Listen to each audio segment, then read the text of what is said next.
नमस्कार दोस्तों, कैसे हो आप सभी। तो मैं आशा करता हूं कि आप सभी स्वस्थ होंगे, अपना ध्यान रख रहे होंगे।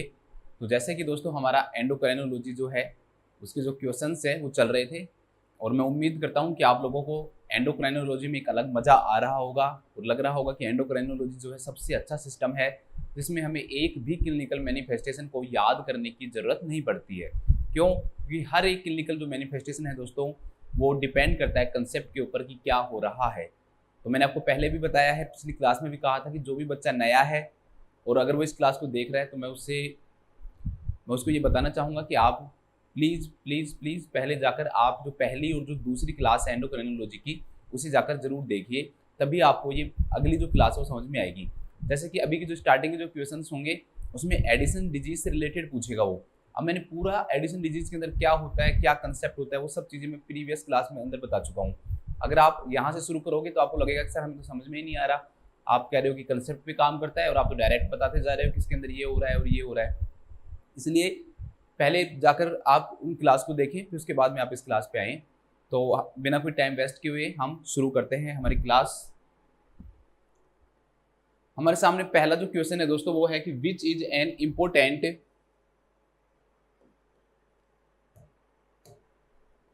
पहला क्वेश्चन हमारे सामने कि which is an important intervention that the nurse should include in the plan of care that is specific for a client with Addison disease.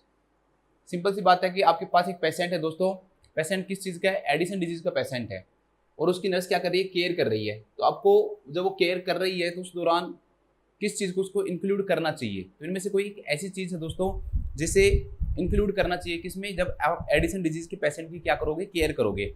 तो एक चीज़ ऐसी है जो इंक्लूड करनी चाहिए और बाकी की तीन चीज़ें इसमें क्या होंगी? रॉन्ग होगी, जो हमें ढूंढनी है। तो मेन चीज़ हमें इंक्लूड क्या करना है उसके बारे में पता लगाना है।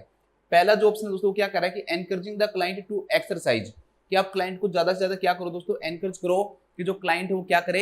एक्सरसाइज करे। ये बिल्कुल गलत ऑप्शन है। क्यों दोस्तों? हम जानते हैं कि एडिसन डिजीज के अंदर कि जब पेशेंट को दोस्तों एडिसन डिजीज होती है तो मैंने आपको पहले भी बताया कि वो जो क्लाइंट है वो किसके रिस्क पे रहता है? हाइपोग्लाइसेमिया के रिस्क पे रहता है। हाइपोग्लाइसेमिया रीजन क्या था? क्योंकि ग्लूकोकोर्टिकोइड का लेवल भी इसमें कम होता है और मिनरलोकोर्टिकोइड का भी। तो ग्लूकोकोर्टिकोइड क्या करवाता है? नहीं कि मिनरलोकोर्टिकोइड। ग्लूकोकोर्टिकोइड क्या करवाता है दोस्तों? इंक्रीज करता है ग्लूकोज के लेवल को। हमने दो तरीके से पढ़ा था, ग्लूकोनियोजेनेसिस को प्रमोट करता है, साथ में एंटी जो इंसुलिन जो इफेक्ट है वो रखता है, उसके कारण वो ग्लूकोज के लेवल को इंक्रीज कर देता है। एडिसन डिजीज होगी तो ग्लूकोकोर्टिकोइड और मिनरलोकोर्टिकोइड दोनों का जो लेवल होगा दोस्तों वो क्या हो जाएगा? कम हो जाएगा, डिक्रीज हो जाएगा। अब दोनों का लेवल अगर डिक्रीज हो गया तो पेशेंट जो है मतलब ग्लूकोनियोजेनेसिस जो बन रही थी वो कम होगी, तो ग्लूकोज का फॉर्मेशन क्या हो जाता है दोस्तों? इसके अंदर कम हो जाता है। तो उसके कारण पेशेंट के अंदर क्या देखने को मिलता है? हाइपोग्लाइसेमिया देखने को मिलता है। अगर आप हाइपोग्लाइसेमिया के पेशेंट को क्या करवाओगे दोस्तों? एक्सरसाइज करवाओगे। ठीक है। दूसरी बात, एक्सरसाइज जब आप करवाओगे तो पेशेंट को और ज्यादा रिस्क हो जाएगा किस चीज में जाने का? हाइपोग्लाइसेमिया। क्योंकि जब हम एक्सरसाइज करेंगे तो हमारी जो सेल्स जो होती हैं उनको ज्यादा एनर्जी की क्या होती है दोस्तों? जरूरत होती है। इसके साथ ही हम पेशेंट को क्या नहीं देते? किसी भी प्रकार का फिजिकल और मेंटल जो स्ट्रेस है वो नहीं देते हैं। तो अगर आप एक्सरसाइज करवा रहे हो तो पेशेंट को आप क्या दे रहे हो दोस्तों? फिजिकल स्ट्रेस दे रहे हो और उस फिजिकल स्ट्रेस के कारण उसको जरूरत पड़ सकती है हार्मोन्स की, ग्लूकोकोर्टिकोइड्स की, और वो उसके पास है नहीं। तो उसके कारण उसकी जो कंडीशन है वो और ज़्यादा क्या हो सकती है? सीवियर हो सकती है। इसलिए ऐसे पेशेंट के अंदर हम कभी भी एनकरेज करने के लिए उसे क्या नहीं, सॉरी एक्सरसाइज करने के लिए कभी भी उसे क्या नहीं करेंगे? हम एनकरेज नहीं करेंगे। इसलिए ये ऑप्शन क्या हो गया आपका? गलत हो गया। सेकेंड जो ऑप्शन है दोस्तों वो क्या है कि protecting the client from exertion, कि जो क्लाइंट है आपको उसको एक्जर्सन से प्रमोट करना है। एक्जर्सन को अगर हम मेडिकल की टर्म में देखें तो इसे कई प्रकार से क्या कर सकते हैं? हम डिफाइन कर सकते हैं। जैसे कि देखो, एक्सर्शन का मतलब यहाँ पर होता है कि किसी भी प्रकार की फिजिकल एक्टिविटी करना, जिसमें फिजिकल एक्टिविटी जिसमें आपका जैसे कि एक्सरसाइज चालू हो गया, एक्सरसाइज शामिल हो गया, एक्सरसाइज हो गया, किसी भी प्रकार के इमोशनल स्ट्रेस हो, इमोशनल किसी भी प्रकार का स्ट्रेस हो, तो ये सब चीजें इसके अंदर क्या होती हैं दोस्तों? शामिल होती हैं। तो पेशेंट को हमें ज्यादा एक्टिविटी करवाने से, ज्यादा स्ट्रेस देने से क्या करना है? बचना है, हमें प्रोटेक्ट करना है। इस ऑप्शन में क्या लिखा हुआ है कि क्लाइंट को प्रोटेक्ट करना है, जबकि यहाँ पर क्या लिखा हुआ था? एनकरेज करना है। तो हमें दोस्तों मैंने आपको पहले ही बताया कि एक्सरसाइज से और स्ट्रेस से क्लाइंट को क्या करना है? बचाना है। क्यों? क्योंकि अगर एक्सरसाइज या स्ट्रेस किसी भी प्रकार का क्लाइंट लेता है तो उसे एनर्जी की जरूरत होगी, ग्लूकोज चाहिएगा। इसके अलावा स्ट्रेस से लड़ने के लिए उसे ग्लूकोकोर्टिकोइड हार्मोन की जरूरत होगी, जो कि एडिसन डिजीज के अंदर ग्लूकोकोर्टिकोइड और मिनरलोकोर्टिकोइड दोनों हार्मोन का जो लेवल है वो क्या हो गया है दोस्तों? कम हो गया है। इसलिए हम हमेशा इस पेशेंट को क्या करते हैं, हम प्रोटेक्ट करते हैं, हम क्लाइंट को क्या करते हैं, प्रोटेक्ट करते हैं कि उसे किसी भी प्रकार का क्या न दे, हम स्ट्रेस न दे, न वो फिजिकल हो, न वो इमोशनल हो, न वो सर्जरी के कारण हो, न वो ट्रॉमा के कारण हो, न वो इन्फेक्शन के कारण हो, किसी भी प्रकार का स्ट्रेस उसे नहीं होना चाहिए, किसी भी प्रकार की क्राइसिस नहीं होनी चाहिए। फैमिली के अंदर किसी की डेथ हो गई है तो भी आपको उसको क्या करना है, प्रोटेक्ट करना है, चाहे वो आप जो डोज जो आप स्टेरॉइड की दे रहे हो वो आपको चाहे बढ़ानी पड़े। तो ये इसका क्या हो जाएगा दोस्तों, राइट आंसर हो जाएगा। बाकी के जो ऑप्शन है वो भी देखते हैं। थर्ड जो ऑप्शन क्या दे रखा है दोस्तों, restrict the client fluid intake, कि आपके फ्लूइड क्लाइंट का जो फ्लूइड जो आप इनटेक दे रहे हो उसको क्या करना है, आपको रोकना है, उसको ज्यादा फ्लूइड नहीं देने हैं, जो कि एकदम गलत बात है। क्योंकि हमने कल ही बात की थी दोस्तों कि जब एडिसन डिजीज के अंदर ग्लूकोकोर्टिकोइड और मेनली ग्लूकोकोर्टिकोइड और साथ में मेनली जो मिनरल्स पे फर्क डालेगा वो कौन डालेगा, मिनरलोकोर्टिकोइड डालेगा, मिनरलोकोर्टिकोइड। जब इसकी कमी हो जाती है तो इसके कारण क्या हो जाता है दोस्तों, सोडियम पे क्या फर्क पड़ता है, पोटेशियम पे क्या फर्क पड़ता है और वाटर पे क्या फर्क पड़ता है, अभी इन तीनों पे पढ़ेंगे, बाकी क्या बाद में पढ़ लेना। तो दोस्तों सोडियम पे क्या होता है, सोडियम के अंदर हाइपोनेट्रीमिया देखने को मिलता है। क्यों, हम जानते हैं कि ये क्या करवाता है, सोडियम का रिटेंशन करवाता है, लेकिन इसकी कमी होगी तो क्या होगा, हाइपोनेट्रीमिया होगा। साथ में पोटेशियम की क्या होगी दोस्तों, रिटेंशन होगा, तो उसके कारण क्या देखने को मिलेगा, हाइपर कैलेमिया देखने को मिलेगा। क्यों देखने को मिलेगा, क्योंकि ग्लूकोकोर्टिकोइड पोटेशियम का एक्सक्रीशन करवाते हैं। जब ये नहीं होंगे तो पोटेशियम बाहर बॉडी से नहीं निकल पाएगा, तो पोटेशियम की जो अमाउंट है वो बॉडी के अंदर क्या होगी दोस्तों, इंक्रीज होगी। उसके कारण क्लाइंट को क्या देखने को मिल सकता है, हाइपर कैलेमिया देखने को मिल सकता है। साथ में अगर वाटर की हम बात करें दोस्तों, तो ग्लूकोकोर्टिकोइड और mineralocorticoid, mainly mineralocorticoid is responsible for retention of the water in body और absorption of the water in the body. तो मोर एब्जॉर्प्शन होगा, मोर रिटेंशन होगा, तो वाटर की जो अमाउंट है वो बढ़ेगी। लेकिन इसकी कमी होगी दोस्तों तो उस कंडीशन के अंदर क्या होगा, वाटर बाहर निकलेगा और क्लाइंट को क्या होगा, पॉलीयूरिया होगा। अब एक बात बताओ, क्लाइंट का जो यूरिन है दोस्तों वो बाहर जा रहा है, ठीक है, उसके कारण वाटर की कमी होगी या अधिकता होगी, तो बॉडी के अंदर वाटर की क्या होती है दोस्तों, कमी होती है। तो ऐसे क्लाइंट को जिसके अंदर वाटर की कमी होगी, आप क्या काम करोगे, उसे वाटर दोगे, उसे वाटर क्या करोगे, प्रोवाइड करोगे, या आप कहीं उसे फ्लूइड दोगे। आप फ्लूइड इंटेक को हमें क्या करना पड़ेगा, उस क्लाइंट के अंदर फ्लूइड के इंटेक को हमें उस क्लाइंट के अंदर क्या करना पड़ेगा दोस्तों, इंक्रीज करना पड़ेगा। अगर आपसे कोई पूछे तो सोडियम पे क्या होगा, तो सोडियम हम उसे देना पड़ेगा, हमें उसे सोडियम देना पड़ेगा, हाई सोल्ट डाइट देनी पड़ेगी यहाँ पे हमें, ठीक है। और अगर पोटेशियम की बात करें तो लो पोटेशियम डाइट देनी पड़ेगी, हमें क्या देनी पड़ेगी, low potassium diet, high sodium diet देनी पड़ेगी। साथ में उसे हमें क्या देना पड़ेगा दोस्तों, फ्लूइड या वाटर देना पड़ेगा। जबकि इस क्वेश्चन के अंदर क्या लिखा हुआ है, इस क्वेश्चन में ये लिखा हुआ है दोस्तों कि जो क्लाइंट है उसको हम क्या कर रहे हैं, रेस्ट्रिक्ट कर रहे हैं, रोक रहे हैं फ्लूइड इंटेक से, जो कि बिल्कुल क्या हो जाएगा, आपका गलत ऑप्शन हो जाएगा। हम क्लाइंट को रोकेंगे नहीं फ्लूइड इंटेक देने से, हमें क्लाइंट को प्रमोट करना पड़ेगा कि आपको ज्यादा से ज्यादा क्या लेना है, फ्लूइड लेना है। क्यों, क्योंकि आपकी बॉडी के अंदर फ्लूइड की क्या हो गई है, पॉलीयूरिया के कारण कमी हो सकती है। नेक्स्ट क्या दे रहा है दोस्तों, monitoring the client for hypokalemia, कि आप इस पेशेंट को हाइपोकैलेमिया के लिए क्या करो, मॉनिटर करो।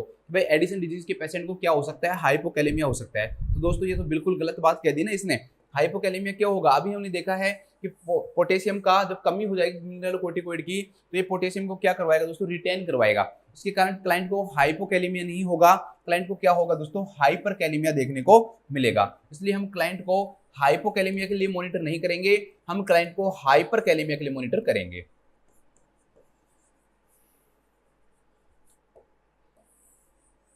तो हमारा जो राइट आंसर हो जाएगा वो क्या हो जाएगा, protect the client from exertion. लिख लो, शॉर्ट नोट्स लिखो। एडिसन डिजीज में क्लाइंट को एक्सर्शन से ब्रैकेट में लिख लो, एक्सरसाइज, स्ट्रेस, इंजरी, इन्फेक्शन आदि से प्रोटेक्ट करते हैं,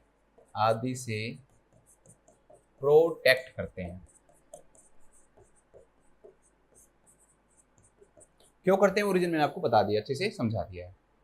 क्योंकि इस दौरान लिख लो, क्योंकि इनसे लड़ने के लिए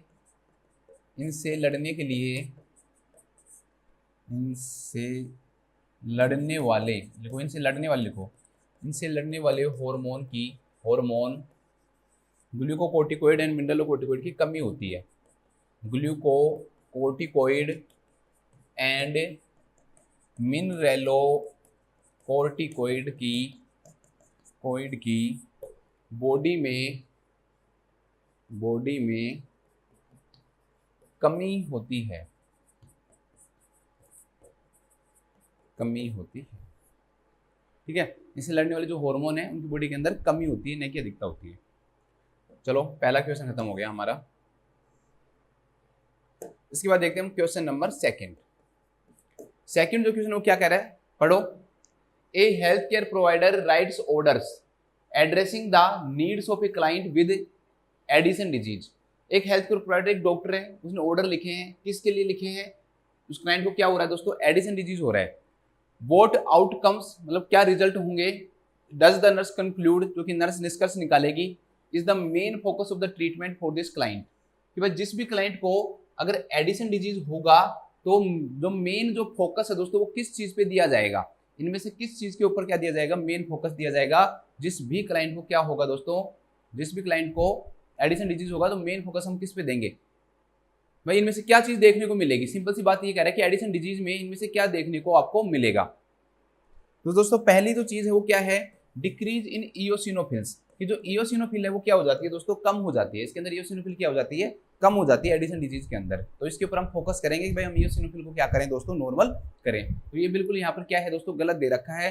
एक्चुअली में सोंडस तो सॉरी जो बुक है आपकी, वो बुक तो क्या कहती है? वो बुक तो ये कहती है कि भाई जो इयोसिनोफिल है ना उसके ऊपर कोई फर्क नहीं पड़ता है। लेकिन एक्चुअली में दोस्तों ग्लूकोकोर्टिकोइड क्या काम करते हैं?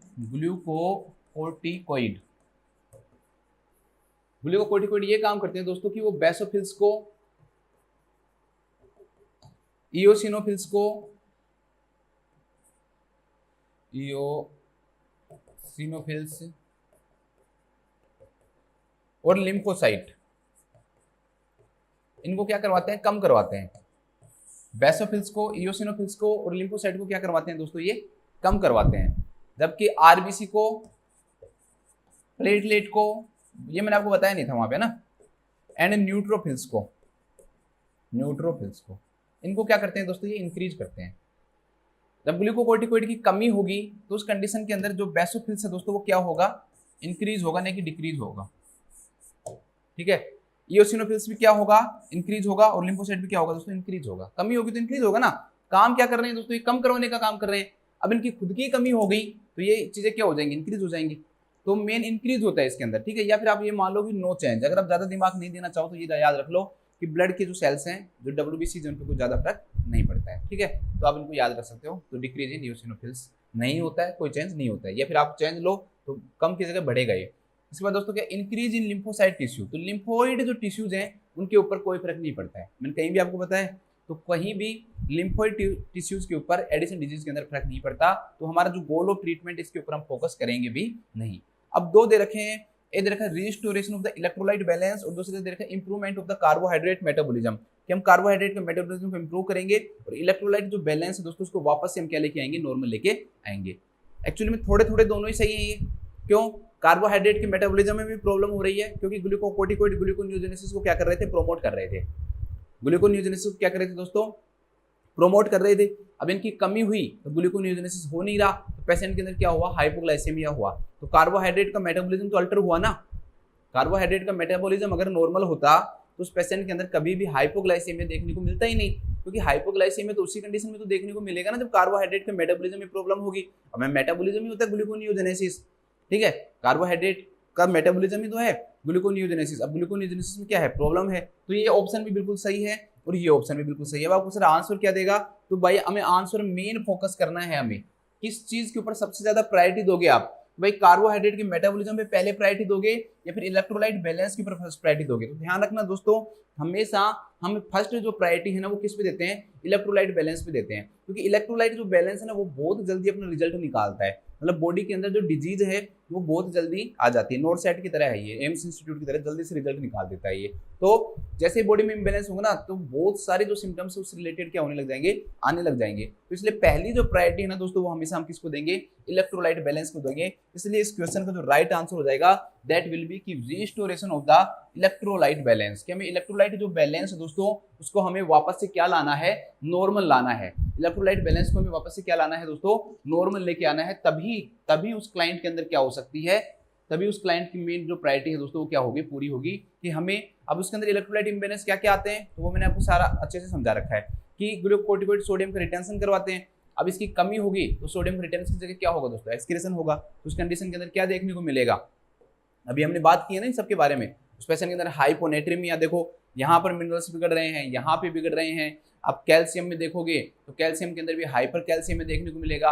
अब हाइड्रोजन आयंस में देखोगे तो वहां भी देखोगे आपको मेटाबॉलिक एसिडोसिस देखने को मिलेगा। तो इन सबको दोस्तों हमें सबसे पहले क्या करना पड़ेगा, रिस्टोर करना पड़ेगा। फिर सेकंड प्रायोरिटी हम किस पे देंगे, कार्बोहाइड्रेट के मेटाबॉलिज्म के ऊपर देंगे। इसलिए इस क्वेश्चन का जो राइट आंसर होगा that will be restoration of the electrolyte, sorry that will be restoration of the electrolyte balance. तो ये आपका इसलिए क्या हो जाएगा, गलत हो जाएगा, ये भी गलत है और ये भी गलत है। चलो इसको लिख लो, ठीक है, लिखते हैं। तो लिखो एडिसन डिजीज में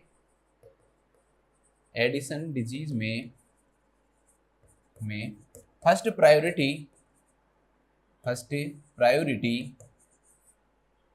रिस्टोरेशन ऑफ, मतलब वापस से नॉर्मल लाना, रिस्टोरेशन ऑफ इलेक्ट्रोलाइट इम्बैलेंस को देते हैं, इम्बैलेंस को देते हैं। इसको हाईलाइट कर लेना अच्छे से, है ना।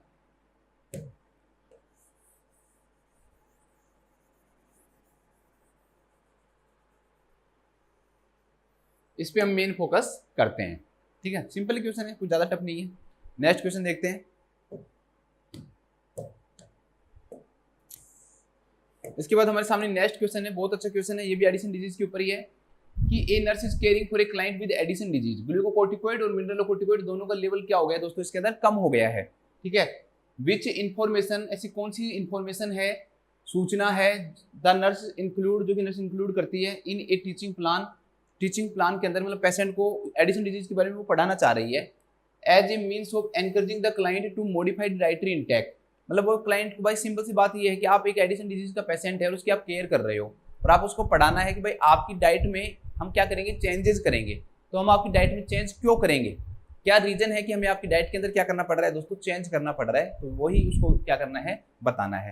पहला जो ऑप्शन है वो क्या दे रखा है कि भाई उस पेशेंट को इंक्रीज्ड अमाउंट ऑफ पोटेशियम की क्या पड़ेगी, जरूरत पड़ेगी। ये कह रहा है कि भाई वो क्या बता रही है, पेशेंट को ये बता रही है कि भाई आपको पोटेशियम की ज्यादा जरूरत पड़ेगी क्योंकि आपकी किडनीज क्या कर रही हैं, बॉडी के अंदर पोटेशियम को क्या कर रही हैं, बाहर निकाल रही हैं। आपकी किडनीज पोटेशियम को बाहर निकाल रही है, मतलब रीनल लॉस हो रहा है, ठीक है। रीनल लॉस ऑफ पोटेशियम हो रहा है कि पोटेशियम किडनी के थ्रू कहाँ जा रहा है, बॉडी से बाहर जा रहा है। इसलिए मैं आपको क्या दूंगी दोस्तों, पोटेशियम दूंगी, वो भी कैसे अमाउंट में दूंगी, अच्छी अमाउंट के अंदर दूंगी। तो वो ये कह रही है। अब आप एक बात, सिंपल सी बात सोचो, मैंने आपको अभी जस्ट 1 मिनट पहले ही बताया दोस्तों कि पोटेशियम जो है उसका ग्लूकोकोर्टिकोइड के अंदर क्या होता है दोस्तों, उसके अंदर रिटेंशन होता है। पोटेशियम का क्या होता है, रिटेंशन। तो उस पेशेंट को पहले से ही क्या है, हाइपर कैलेमिया है। अब हाइपर कैलेमिया वाले पेशेंट को आप वापस से और ज्यादा पोटेशियम दोगे तो हाइपर कैलेमिया और ज्यादा क्या होगा दोस्तों, सीवियर होगा। तो मतलब आप पेशेंट को मारने का क्या कर रहे हो, काम कर रहे हो, अगर आपने ये क्वेश्चन नंबर जो 1 है वो चुन लिया। इसलिए नोटसेट एग्जाम करवाता है कि आप पेशेंट को मार नहीं दो कहीं, ठीक है, ताकि आपको पता रहे कि आपको ये चीजें पता तो है या नहीं है। इसलिए क्या हो जाएगा, गलत हो जाएगा। ये इंक्रीज की जगह क्या आएगा यहाँ पे दोस्तों, डिक्रीज आएगा। क्या आएगा, डिक्रीज आएगा। ये इंक्रीज क्या आएगा, डिक्रीज। हमें पोटेशियम की जो डोज है दोस्तों क्या करनी पड़ेगी, कम करनी पड़ेगी। सेकंड क्या कह रहे हैं, इंक्रीज प्रोटीन इज नीडेड, ठीक है, ये बात बिल्कुल सही है। चलो कि भाई प्रोटीन की, वैसे तो इसमें भी थोड़ा सी गलती है, समझाता हूँ अभी आपको कैसे। मैंने आपको बताया था दोस्तों ग्लूकोकोर्टिकोइड के कारण कई बार बॉडी के अंदर हाइपोग्लाइसेमिया होता है, उसे पूरा करने के लिए बॉडी प्रोटीन का ब्रेक डाउन करती है, जिसके कारण पर्सन क्या हो जाता है, थिन हो जाता है। लेकिन दोस्तों उसका कारण क्या था, उसका कारण बॉडी में प्रोटीन की कमी नहीं है। प्रोटीन की कमी होती तो प्रोटीन का ब्रेक डाउन क्यों करता, कमी किस चीज की है, ग्लूकोज की कमी है। तो हमें प्रोटीन थोड़ी देनी है, मेन फोकस हमें किस पे करना है, ग्लूकोज पे करना है। क्यों, क्योंकि जैसे ही हम ग्लूकोज देंगे, हमें जैसे ही क्या देंगे, हम ग्लूकोज देंगे, तो ग्लूकोज देने से बॉडी अपने आप ही प्रोटीन का ब्रेक डाउन करना क्या कर देगी, बंद कर देगी। तो इसलिए प्रोटीन की डोज इंक्रीज करने की जरूरत नहीं पड़ेगी। चलो एक वे में आपने कर भी दिया, आपने मान भी लिया कि भाई प्रोटीन, मान लो कि कोई पर्सन उसकी सारा वीक हो गया, कमजोर हो गया, वो अब लास्ट फेज के अंदर एडिसन डिजीज में, तो उस दौरान आप कहोगे अब तो प्रोटीन है ही नहीं, अब तो उसके अंदर प्रोटीन है नहीं, क्योंकि बॉडी ने सारा प्रोटीन क्या कर दिया, तोड़ दिया, ब्रेक डाउन कर दिया। तो उसको प्रोटीन देने की जरूरत पड़ सकती है, तो लास्ट फेज के अंदर पड़ सकती है जरूरत, ये बात सही है। लेकिन सेकंड जो ऑप्शन है वो क्या दे रखा है, मतलब इसी सेकंड ऑप्शन क्या देखा आगे कि ये हील करेगा एड्रिनल टिश्यूज को और डिजीज को क्या कर देगा, क्योर कर देगा।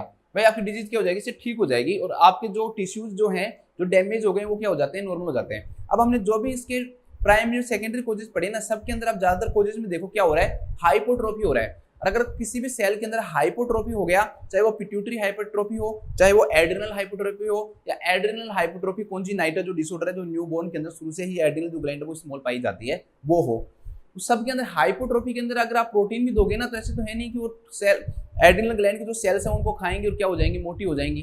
ठीक है, ऐसा तो होगा नहीं। इसलिए ये इसको इस प्रकार से हील करना क्या नहीं है, सही नहीं है। तो प्रोटीन उसको हील नहीं कर पाएगा, क्यों? क्योंकि हाइपोट्रोफी को हील नहीं किया जा सकता है। तो इसलिए ये भी क्या हो जाएगा दोस्तों, आपका गलत ऑप्शन हो जाएगा। दोनों रीजन ही हो गए कि हमें इंक्रीज ग्लूकोज को बढ़ाने की जरूरत है, नहीं कि यहाँ पे इसकी बढ़ाने की जरूरत है। दूसरा, ये हील नहीं कर पाता है। थर्ड तो बहुत ही सिंपल है, अगर इसका किसी भी बच्चे का थोड़ा भी अगर बेसिक क्लियर है, अगर उसे 1% मायने लगाता है ना, तो इस ऑप्शन को हटा देगा। कैसे? इसमें दे रखा है कि सप्लीमेंटल वाइटामिन, मतलब हम जो बॉडी से खुद बॉडी खाने के अंदर ले रहे हैं उसके अलावा क्या ले रहे हैं, हम जो वाइटामिन ले रहे हैं, जो खाने के अंदर जो वाइटामिन मिल रहे हैं वो तो मिल ही रही है, उसके साथ में हम अलग से क्या ले रहे हैं, वाइटामिन ले रहे हैं। ये कह रहे, वो नर्स कह रही है उस पेशेंट को कि भाई आपको है ना मैं वाइटामिन दूंगी, वाइटामिन की टैबलेट दूंगी। क्यों? क्योंकि आपको ये बॉडी को क्या सप्लाई करेगी दोस्तों, एनर्जी सप्लाई करेगी और आपको जो वेट कम हुआ है ना वो वापस से क्या होने लग जाएगा, बढ़ने लग जाएगा। जो आपका वेट कम हुआ है वो वापस से क्या हो जाएगा, बढ़ने लग जाएगा। तो भाई इस इन्होंने बिल्कुल क्या है, गलत बात कही है। भाई एनर्जी को क्या कर रही है, सप्लाई कर रही है, तो बिल्कुल गलत बात है ना। हमारी बॉडी के अंदर एनर्जी देने वाले जो मेन कॉन्स्टिट्यूएंट ऑफ फूड है दैट आर कार्बोहाइड्रेट, प्रोटीन और फैट हैं। कार्बोहाइड्रेट 4 किलो कैलोरी एनर्जी देता है पर ग्राम, वो प्रोटीन भी 4 देता है, और जो फैट जो होती है वो 9 किलो कैलोरी एनर्जी देती है। ठीक है, तो वाइटामिन और जो मिनरल्स होते हैं वो कभी भी क्या प्रोवाइड नहीं करते हैं, एनर्जी प्रोवाइड नहीं करते हैं, जबकि यहाँ पर क्या लिख रखा है, सप्लाई करते हैं एनर्जी को। तो ये बिल्कुल क्या है दोस्तों, गलत है। जब एनर्जी प्रोवाइड नहीं करेंगे तो कहाँ से वेट बढ़ेगा, तो इसलिए सप्लीमेंटल विटामिन देने की यहाँ पे कोई जरूरत नहीं है। तो और जो रीजन जो बताया नर्स ने वो भी बिल्कुल क्या बताया, गलत बताया। तो ये भी क्या हो जाएगा, आपका गलत आंसर हो जाएगा। तो लास्ट जो आंसर है that would be right answer of this question. तो जब राइट है ही तो उसको पढ़ते हैं।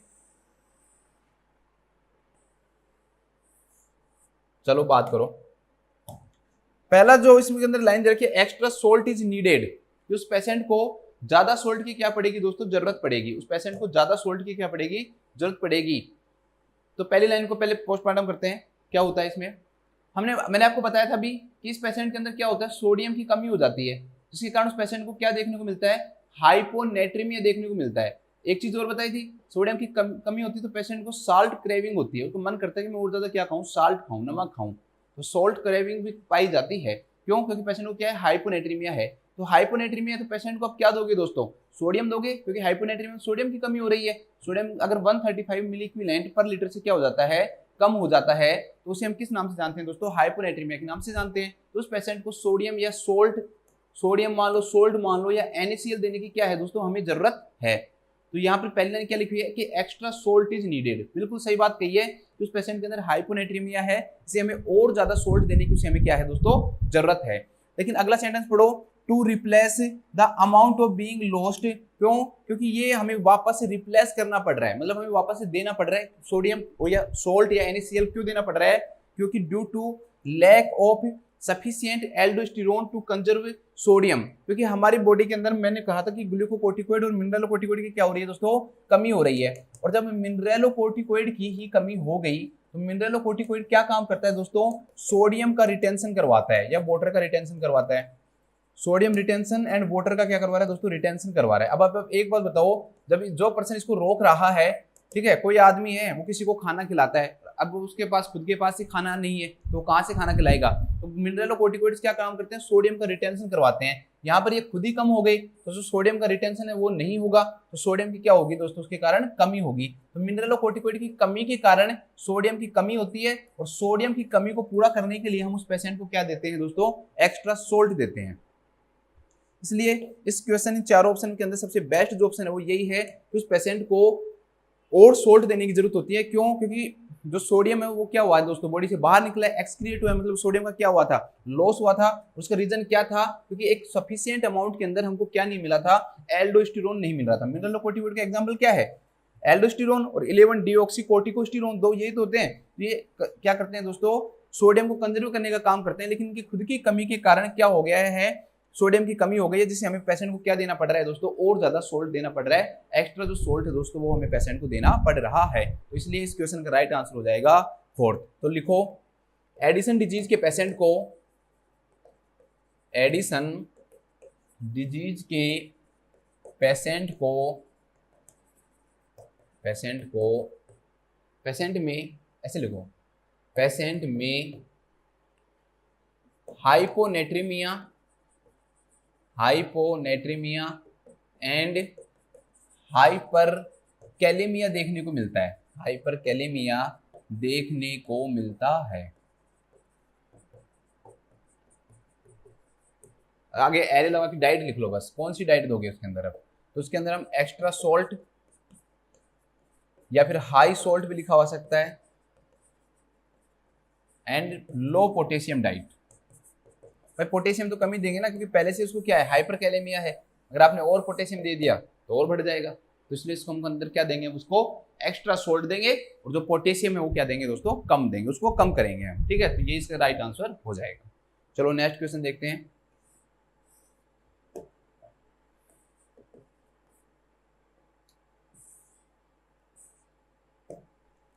चलो अब आपका वो पोर्शन खत्म हो गया।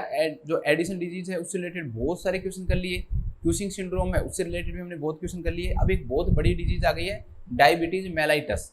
तो अब हम किसके बारे में पढ़ेंगे दोस्तों, डायबिटीज मेलाइटस के बारे में पढ़ेंगे। कुछ चीजें मैंने आपको डायबिटीज मेलाइटस में, जैसे टाइप फर्स्ट डायबिटीज मेलाइटस है और टाइप सेकंड जो डायबिटीज मेलाइटस, उसके अंदर क्या क्या अंतर होते हैं, उन सब के बारे में हमने क्या की थी दोस्तों, बात की थी। अब देखो, ए नर्स इज मॉनिटरिंग, एक नर्स क्या कर रही है दोस्तों, मॉनिटर कर रही है एक क्लाइंट का लेबोरेटरी रिजल्ट। एक क्लाइंट का लेबोरेटरी जो रिजल्ट है वो एक नर्स क्या कर रही है, मॉनिटर कर रही है। किस चीज लिए, क्योंकि उसका वो क्या देख रही है दोस्तों, फास्टिंग प्लाज्मा ग्लूकोज लेवल देख रही है। जब वो पेशेंट फास्टिंग में है उस समय उसका ग्लूकोज का जो लेवल है वो ब्लड के अंदर कितना है, उस चीज को एक जो नर्स है दोस्तों क्या कर रही है, चेक कर रही है, मॉनिटर कर रही है। इसके बाद दे रखा है next, within which range of a fasting plasma glucose level does the nurse conclude that a client is considered to be diabetic। मतलब इन चारों ऑप्शन में से आपको एक ऐसा ऑप्शन बताना है जिसमें ये बता रहा है कि उस क्लाइंट को क्या हो रहा है दोस्तों, डायबिटीज हो गया है। अब आप एक ऐसी चीज बताने जा रहा हूं जिसमें आप लोग हमेशा कंफ्यूज हो जाते हो, और उस कंफ्यूजन को मुझे आपको क्या करना है दोस्तों, दूर करना है। आप हमेशा पढ़ते होगे कि sir fasting blood glucose level है, हमें किसी बुक के अंदर 70 से 110 मिलता है, किसी बुक के अंदर हमें 70 से 120 मिलता है, किसी बुक के अंदर हमें 70 से लेकर 100 मिलता है। ठीक है, ऐसे आपको कई सारे अलग अलग बुक में देखोगे ना तो अलग अलग क्या मिलता है दोस्तों, फास्टिंग ब्लड ग्लूकोज लेवल आपको देखने को मिलता है। जबकि ये तीनों ही गलत हैं, ये भी गलत है, ये भी गलत है और ये भी गलत है। जब आप लोगों को डाटाज के अंदर कोई भी दिक्कत हो, ठीक है, जैसे आप मान लो कि न्यूट्रिशन आप पढ़ रहे हो और आपको जो आरडीए है वो नहीं पता, तो आप क्या करोगे दोस्तों, उस न्यूट्रिशन से रिलेटेड सबसे अपर मोस्ट जो सबसे अच्छी जो संस्था है उस पर जाकर आप रुकोगे कि भाई वो संस्था क्या कह रही है। तो इंडिया के अंदर जो सबसे बड़ी संस्था है दोस्तों वो कौन सी है, नेशनल इंस्टीट्यूट ऑफ न्यूट्रिशन है, जो कि हैदराबाद में है। अब वो न्यूट्रिशन की जो इंस्टीट्यूट है दोस्तों उसमें आप जाके देखोगे कि भाई आरडी क्या है, तो आप उसको क्या कर सकते हो, ट्रस्ट कर सकते हो। किसी भी आदमी से अगर आप बहस करो, वो अगर कहे कि भाई इतनी रिक्वायरमेंट होती है, तो आप उसको डाटा के साथ बता सकते हो कि भाई ये देखो यहाँ पर ये क्या लिखा हुआ है, कि कौन सा इंस्टीट्यूट है, कोई छोटा मोटा इंस्टीट्यूट तो ये है नहीं। तो दोस्तों आज हम ये जो डाटा है वो एक एजेंसी के थ्रू पढ़ेंगे कि भाई जो सबसे टॉप मोस्ट है, अब इंडिया की नहीं पूरे वर्ल्ड की अगर हम बात करें डायबिटीज की सबसे बड़ी कोई संस्था है दोस्तों तो वो अमेरिका के अंदर है, जिसे हम अमेरिकन डायबिटीज एसोसिएशन के नाम से जानते हैं। जिसे हम किस नाम से जानते हैं दोस्तों, American diabetic association, diabetic association के नाम से जानते हैं। इसे हम ADA भी बोलते हैं। अमेरिकन है, अमेरिकन लिख दिया मैंने, अमेरिकन, ये अमेरिकन का मतलब America, United state of America, north America के अंदर पड़ता है जो आपका, ठीक है। वैसे तो अमेरिका तो एक पूरा कॉन्टिनेंट हो गया ना इसमें, ठीक है। अमेरिका वैसे तो नॉर्थ अमेरिका और जो साउथ अमेरिका वो दोनों क्या हो गए, कॉन्टिनेंट हो गए ना, उत्तरी अमेरिका और दक्षिणी अमेरिका। तो अमेरिका का मतलब यहाँ पे यूएसए की बात कर रहा हूँ मैं, यूनाइटेड स्टेट ऑफ अमेरिका की बात कर रहा हूँ। तो उसकी एक संस्था है, इसका क्या नाम है दोस्तों, अमेरिकन डायबिटिक एसोसिएशन संस्था है। अब देखो ये संस्था क्या कहती है, सबसे पहले हम बात करते हैं फास्टिंग ब्लड ग्लूकोज लेवल के ऊपर। इसको हमेशा यही याद रखना है आपको, और किसी के बारे में याद मत ही करना। वो कहती है कि अगर किसी भी पेशेंट के अंदर ब्लड ग्लूकोज का लेवल 70 से अगर कम होता है, 70 mg/dl मिलीग्राम पर डाइल्यूशन से कम होता है, तो उस पेशेंट को क्या है दोस्तों, हाइपोग्लाइसेमिया है।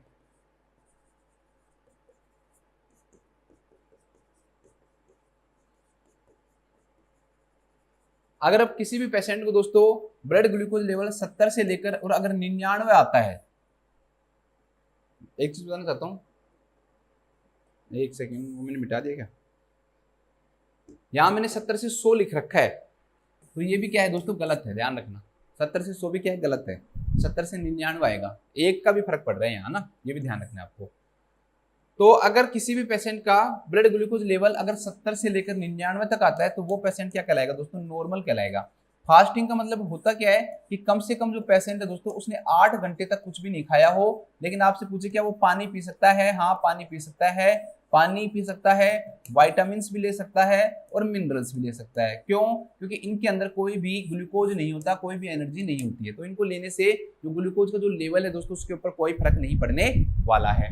तो 70 से 99 क्या आएगा दोस्तों, नॉर्मल आएगा, याद रखना इसको, ठीक है। 70 से 110 नहीं आएगा, 70 से 99 आएगा। खुद भी आपके पास नेट है, आप जाके सर्च कर सकते हो, उस साइट पे जा सकते हो और वहां से जो डाटा है वो ले सकते हो आप। तो 70 से 99 हो गया। इसके बाद में दोस्तों नेक्स्ट आता है 100 से लेकर 125। 100 से लेकर 125 अगर किसी भी पेशेंट का ब्लड ग्लूकोज लेवल 100 से लेकर 125 है, तो दोस्तों इसे हम प्री डायबिटीज के नाम से जानते हैं। इसे हम किस नाम जानते हैं, प्री डायबिटीज। उस पेशेंट को क्या है दोस्तों, प्री डायबिटीज है, मतलब अभी वो पेशेंट डायबिटीज में गया नहीं है, उसके जो सिम्टम्स है वो वापस से रिवर्स हो सकते हैं, वो नॉर्मल भी हो सकता है, लेकिन अगर आपने ध्यान नहीं दिया, आपने ट्रीट नहीं किया, तो एक दिन वो पेशेंट क्या बन जाएगा दोस्तों, डायबिटिक बन जाएगा। इसके बाद में दोस्तों 125 के बाद 126 आता है। तो किसी भी पेशेंट के अंदर अगर ब्लड ग्लूकोज लेवल 126 या उससे ज्यादा होता है, फास्टिंग की बात कर रहा हूं, तो वो पेशेंट को क्या सजेस्ट करता है कि उस पेशेंट को क्या है दोस्तों, डायबिटीज मेलाइटस है, उस पेशेंट को क्या है, डायबिटीज मेलाइटस। तो इन डाटा को जरूर ध्यान रखना, जैसे मैं बता रहा हूं उस वे में आपको याद रखना है।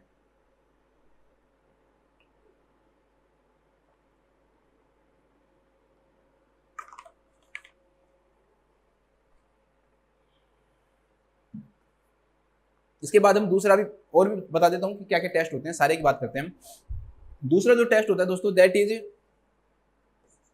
Post prandial blood glucose level. Post prandial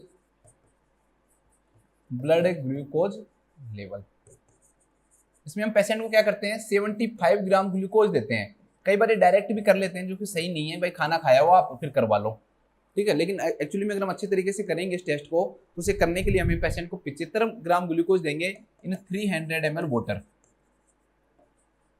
और ये देकर दोस्तों उस पेशेंट का हम क्या करेंगे, 2 घंटे के बाद आफ्टर 2 आवर्स उसका हम ब्लड ग्लूकोज जो लेवल है दोस्तों, वो क्या करते हैं, हम चेक करते हैं। ब्लड ग्लूकोज जो लेवल है वो क्या करते हैं हम दोस्तों, उसका चेक करते हैं। तो उसे हम किस नाम से जानते हैं, post prandial blood glucose level. अब आप एक बताओ, एक तो था फास्टिंग, एक तो क्या है, फास्टिंग है, और एक क्या है दोस्तों आपका, आपने कुछ खा लिया, तो खाने के बाद में या फास्टिंग में कौन सी लेवल ज्यादा रहेगा। तो सिंपल सी बात है, आपने कुछ खाया है, मान लो आपने ग्लूकोज लिया, तो लेवल बढ़ेगा। तो इसके जो डाटा है वो किस प्रकार से होंगे, उनके बारे में हम बात करते हैं। तो अगर दोस्तों ये लेवल जो है 140 से कम है, 140 mg/dl से अगर दोस्तों ये लेवल कम है, तो वो पेशेंट क्या कहलाएगा दोस्तों, कि वो पेशेंट क्या है, नॉर्मल है, उसे किसी भी प्रकार का डायबिटीज नहीं है। हाइपोग्लाइसेमिया वही हो जाएगा, 70 से कम है ना, 70 से 140 मानना है आपको, वैसे इसको मानना चाहो 70 से 139 तक, क्योंकि 140 से कम लिख रखा है मैंने, ध्यान रखना।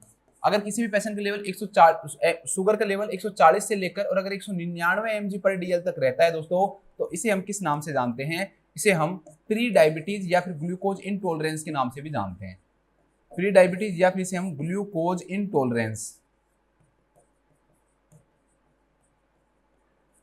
इसे हम किस नाम से जानते हैं दोस्तों, प्री डायबिटीज या ग्लूकोज इनटॉलरेंस के नाम से जानते हैं। अब किसी भी पेशेंट का अगर शुगर लेवल दोस्तों 200 या फिर उससे ज्यादा हो, 200 या फिर 200 mg/dl से क्या हो दोस्तों, ज्यादा हो, तो उस पेशेंट को क्या माना जाएगा, डायबिटिक माना जाएगा, कि उस पेशेंट को क्या हो गया है दोस्तों, डायबिटीज हो गया है, ठीक है। तो ये भी थोड़ा सा आप ध्यान रखना। नेक्स्ट जो है दोस्तों, वो क्या करवाते हैं हम, RBS, random blood sugar level. तो रैंडम ब्लड शुगर लेवल का मतलब क्या है, कि आप कभी भी आओ, दिन में आपने खाना खाया है कि नहीं खाया है, ये चीज कोई डिपेंड नहीं करेगी, ठीक है। कितना ज्यादा खाना खाया, कितना नहीं, दिन के किसी भी टाइम आपने कभी भी बिना कुछ दिए उसका टेस्ट कर दिया, तो क्या कहलाएगा दोस्तों, रैंडम ब्लड शुगर लेवल कहलाएगा। इसके अंदर जो प्रोटोकॉल्स बनाए गए हैं वो ये बनाए गए हैं कि आपको पोस्ट प्रेंडियल जो ब्लड ग्लूकोज जो लेवल है दोस्तों वो आप चेक करोगे, पिछले वाला, ठीक है। पोस्ट प्रेंडियल जो ब्लड ग्लूकोज जो लेवल है दोस्तों वो आप क्या करोगे, चेक करोगे। साथ में अगर उस पेशेंट को साइन एंड सिम्टम्स भी आ रहे हैं, sign and symptoms of diabetes भी आ रहे हैं, तो उसी तरीके से हम उसे क्या करेंगे दोस्तों, डायबिटीज के लिए क्या करेंगे, कंसीडर करेंगे। मतलब कि मान लो किसी का 200 आ गया, 200 से ज्यादा लेवल आ गया और साथ में उसको क्या आ गए दोस्तों, सिम्टम्स आ गए, तो वो पेशेंट क्या कहलाएगा, डायबिटिक कहलाएगा। तो रैंडम ब्लड शुगर के लेवल के जो नंबर हैं वो हम किसके साथ मानते हैं, जो पोस्ट प्रेंडियल है उसी के साथ मानते हैं। अगर आपको आरबीएस के लेवल पूछता है वो, तो आप सारे जो लेवल वो कौन से बताओगे, पोस्ट प्रेंडियल वाले ही बताओगे। लेकिन साथ में ये माना जाता है, लेकिन एग्जाम में इतना लेवल का पूछता भी नहीं है कि वो साइन सिम्टम लिखेगा, तो हो सकता है कि वो एग्जाम में साइन सिम्टम नहीं लिखे दोस्तों कि वो साइन सिम्टम प्रेजेंट है, तो भी आपको कौन सा करके आना है, पोस्ट प्रेंडियल वाला ही करके आना है। तो RBS is random blood sugar level.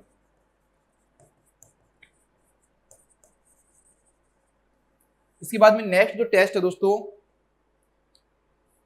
वो आप सभी का फेवरेट टेस्ट है, जिसे हम HbA1c कहते हैं, HbA1c। हमारी बॉडी के अंदर 3 प्रकार के एक ह्यूमन बीइंग के अंदर क्या हो सकती है, हीमोग्लोबिन हो सकती है। हीमोग्लोबिन A1, हीमोग्लोबिन A2 और एक फीटल हीमोग्लोबिन, क्योंकि एडल्ट में प्रेजेंट नहीं होती है, मेनली फीटस में प्रेजेंट होती हैं। इसके अंदर हीमोग्लोबिन जो A1 है, इसके अंदर 2 अल्फा चेन होती हैं और 2 ही क्या होती हैं, बीटा चेन होती है, और उनके साथ में क्या जुड़ा हुआ रहे अगर ग्लूकोज, तो इसे हम क्या कह देते हैं, HbA1c कह देते हैं। चलो छोड़ो अभी। तो ऐसा हीमोग्लोबिन जिसमें 2 अल्फा और 2 बीटा चेन हो, एडल्ट हीमोग्लोबिन देखोगे यही आपको मिलेगा देखने को। A2 के अंदर क्या होता है, 2 अल्फा चेन होती हैं और 2 डेल्टा चेन होती हैं। 2 क्या होती हैं, डेल्टा। बहुत ही रेयर होता है, सब में प्रेजेंट नहीं होता, कुछ लोगों के अंदर क्या होती है दोस्तों, ये प्रेजेंट होती है। तो ये HbA2 हो गया। और फीटल जो हीमोग्लोबिन है वो सबको पता ही है, 2 अल्फा और 2 गामा चेन प्रेजेंट होती है। इसमें 2 अल्फा और 2 कौन सी चेन प्रेजेंट होती है, गामा चेन प्रेजेंट होती है। तो इन दोनों का HbA1c से कोई लेना देना नहीं है। मेन जो लेना देना है वो उसका मेन जो एडल्ट जो हीमोग्लोबिन है जो सबके अंदर प्रेजेंट होती है हमारी बॉडी के अंदर, वही क्या कहलाता है, HbA1 कहलाता है।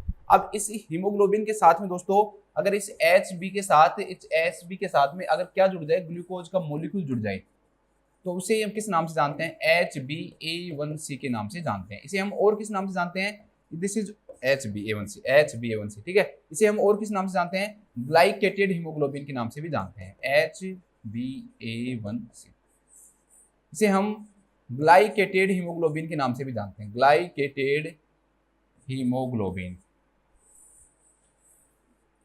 ये जो टेस्ट होता है ना, कुछ लोग गलत पढ़ते हैं, गलत तरीके से लिखते हैं, ठीक है। उन्होंने पढ़ रखा है कि sir C peptide chain test होता है ना, वो बेस्ट टेस्ट होता है डायबिटीज मेलाइटिस का, जो कि ये जो नॉलेज जो आपकी ये पूर्णतया 100% क्या है दोस्तों, गलत है, ठीक है।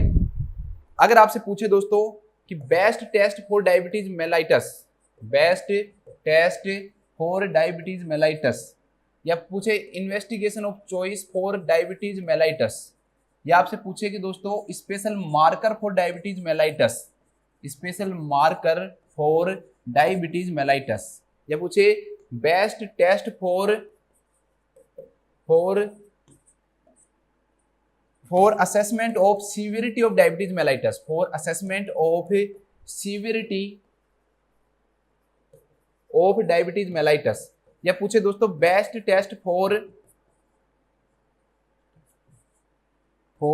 Result of long term treatment of diabetes.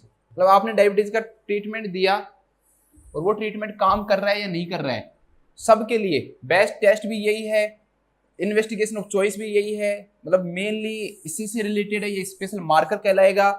भाई कितना सीवियर पहुंच गया है डायबिटीज मेलाइटिस, तो जितना ज्यादा सीवियर उतना HbA1c का लेवल क्या मिलेगा, आपको हाई मिलेगा। तो सीवियरिटी जानने के लिए आप ट्रीटमेंट ले रहे हो और आपका ट्रीटमेंट सही से काम कर रहा है या नहीं कर रहा, ये जानने के लिए भी हम HbA1c कराएंगे। आप कौन सा शुगर चेक कर लो। शुगर दोस्तों अल्टर्ड होता है। मान लो आज पेशेंट आया है, उसकी डायबिटीज है और उसने सही तरह से उसकी बॉडी ने वो किया, कंपनसेट किया, या उसने सही तरह की इंसुलिन ले ली, इंसुलिन की डोज है वो ज़्यादा ले ली, किसी भी कारण से उसका जो ग्लूकोज का लेवल है वो नॉर्मल आ गया, तो कहेगा मैं तो ठीक हो गया, जबकि वो रिलायबल नहीं है। शाम को जाकर हो सकता है कि उसका लेवल बहुत ज़्यादा बढ़ जाए, अगले दिन वो डायबिटिक कीटोएसिडोसिस में चला जाए, या फिर हाइपरग्लाइसेमिक हाइपरओस्मोलर नॉन कीटोएसिस सिंड्रोम है HHNS में चला जाए। तो वो हमें बेस्ट नहीं बता पाएंगे ये चीजें, है ना। बेस्ट हमें कौन बताता है, HbA1c बताता है। और सुनो, HbA1c is a retrospective test. कई कितनी इसकी खूबियां सुनोगे आप, रिट्रोस्पेक्टिव टेस्ट है ये। रिट्रोस्पेक्टिव टेस्ट का मतलब क्या है दोस्तों, ये ऐसे नहीं है कि आज आपने टेस्ट करवाया तो ये आपका आज के बारे में बता दे कि आज कितनी शुगर थी। ये सिर्फ आज की शुगर नहीं बताएगा आपको दोस्तों, पिछले पिछले 2 से 3 महीने की जो शुगर है ना दोस्तों, लगभग लास्ट 2 to 3 मंथ की जो शुगर है उसके बारे में भी आपको ये बता सकता है। या हम कहें 8 से 12 वीक, कई बार वीक में भी लिखा हुआ जाता है, 8 से 12 वीक के बीच में आपकी कितनी शुगर रही थी दोस्तों, उन सब के बारे में भी आपको बता देता है। तो आज की शुगर तो है नहीं ये, तो आपने अगर खाना खाया तो कोई फर्क पड़ेगा क्या, क्योंकि आज की होती तो आज फर्क पड़ता ना। इसलिए दोस्तों HbA1c का फास्टिंग से और एक्सरसाइज से कोई फर्क नहीं पड़ता। अगर पेशेंट ने एक्सरसाइज कर रखी है तो आप उसका RBS या फिर आप उसका फास्टिंग ब्लड ग्लूकोज लेवल, ये post prandial blood glucose level नहीं करवाते हो, क्योंकि ये चीज क्या कर देती है, चेंज कर देती है। अगर पेशेंट का है फास्टिंग में तो वैसे भी आप पोस्ट प्रेंडियल तो नहीं करवा सकते, लेकिन मैं वैसे बता रहा हूँ कि चाहे आप पेशेंट फास्टिंग पे हो, उसने बहुत सारा खा रखा हो, कुछ नहीं खा रखा हो, कुछ भी कर रखा हो, इसका दोस्तों इससे कोई लेना देना नहीं है, इसकी रिजल्ट पे कोई फर्क नहीं पड़ता है। एक्सरसाइज से भी कोई फर्क नहीं पड़ता, क्यों, क्योंकि आज का तो बता नहीं रहा, ये पिछले 2 से 3 महीने के अंदर क्या हुआ है दोस्तों उन सब के बारे में बताता है। तो प्रीवियस चीजों को बताना क्या कहलाता है, रिट्रोस्पेक्टिव कहलाता है। प्रीवियस चीजों को बताने क्या कहलाता है दोस्तों, रिट्रोस्पेक्टिव कहलाता है। इसलिए टेस्ट क्या कहलाता है, रिट्रोस्पेक्टिव टेस्ट कहलाता है। चलो आगे जल्दी से पढ़ो, नहीं तो दिक्कत हो जाएगी आपको। इसका नॉर्मल लेवल देख लो, लेस देन अगर 5.7 है दोस्तों तो ये नॉर्मल कहलाएगा, अगर 5.7 से और 6.4 है तो वो प्री डायबिटीज कहलाएगा, और 6.4 से अगर ज्यादा है तो पेशेंट क्या कहलाएगा दोस्तों, डायबिटिक कहलाएगा। बस ये ध्यान रख लो आप। तो एक टेस्ट होता है दोस्तों फ्रैक्टोज एमीन टेस्ट, टेस्ट,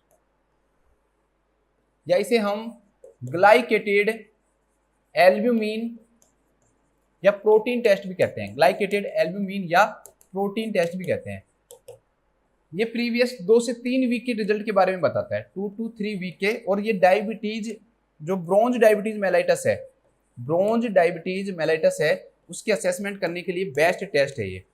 हम डायबिटीज मेलाइटस के अगर मैं आपको टाइप पढ़ाऊंगा तो उसमें बताऊंगा कि आयरन टॉक्सिसिटी के कारण हाइपर पिगमेंटेशन हो जाता है, साथ में डायबिटीज मेलाइटस के सिम्टम आ जाते हैं।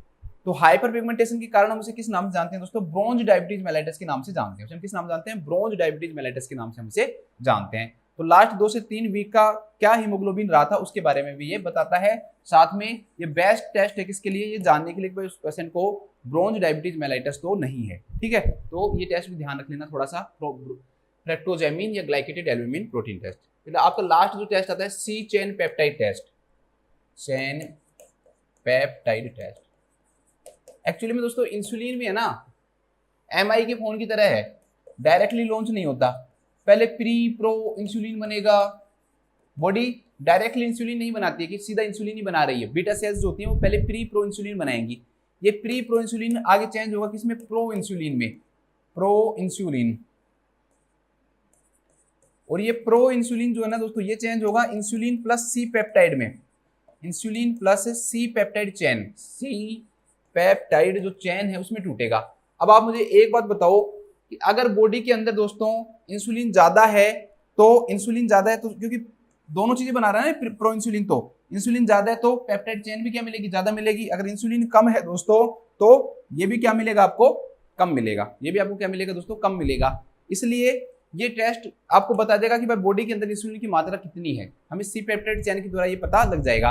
अब हम जानते हैं कि टाइप फर्स्ट जो डायबिटीज मेलाइटस है दोस्तों, उसके अंदर इंसुलिन ना के बराबर होता है, बिल्कुल एब्सेंट रहता है। तो अगर बिल्कुल ही कम इंसुलिन आता है तो वो टाइप फर्स्ट डायबिटीज मेलाइटस है। और अगर कुछ अमाउंट के अंदर, मतलब सी इंसुलिन बोल रहा हूं मैं, चेक तो सी पेप्टाइड चेन ही होगा ना, लेकिन ये हमें इंफॉर्मेशन देगा कि भाई जितना सी पेप्टाइड चेन बन रहा है उतना इंसुलिन भी बन रहा है। तो अगर दोस्तों सी पेप्टाइड चेन का जो लेवल है वो अगर मान लो बिल्कुल ही कम आता है तो वो क्या बताएगा कि उसको टाइप फर्स्ट डायबिटीज मेलाइटस है। क्यों, क्योंकि सी पेप्टाइड चेन कम है तो इंसुलिन भी कम है, तो ना के बराबर इंसुलिन होता है type first diabetes mellitus first में।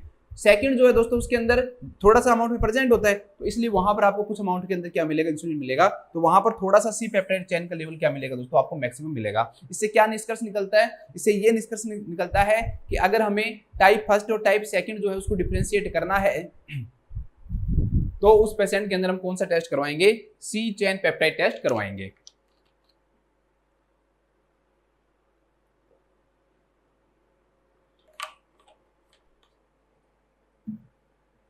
चलो खत्म हो गए सारे, आ जाओ वापस।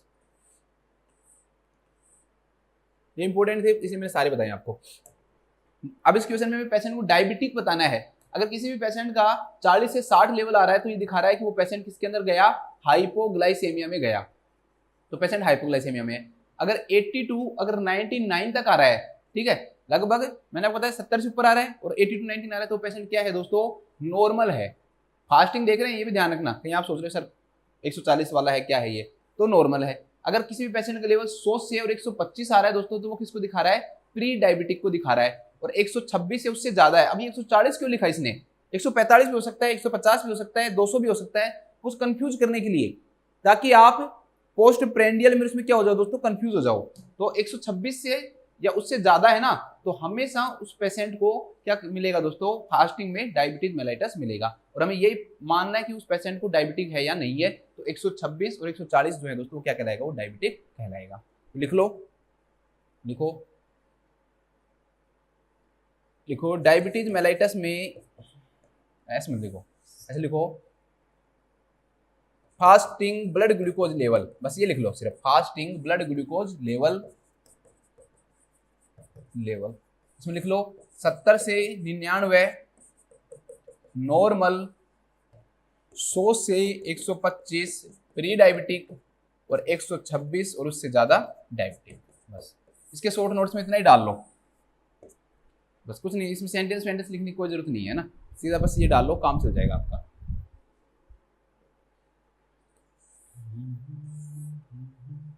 चार क्वेश्चन हो गए आपके, है ना। इसके बाद नेक्स्ट क्वेश्चन देखते हैं, पांचवा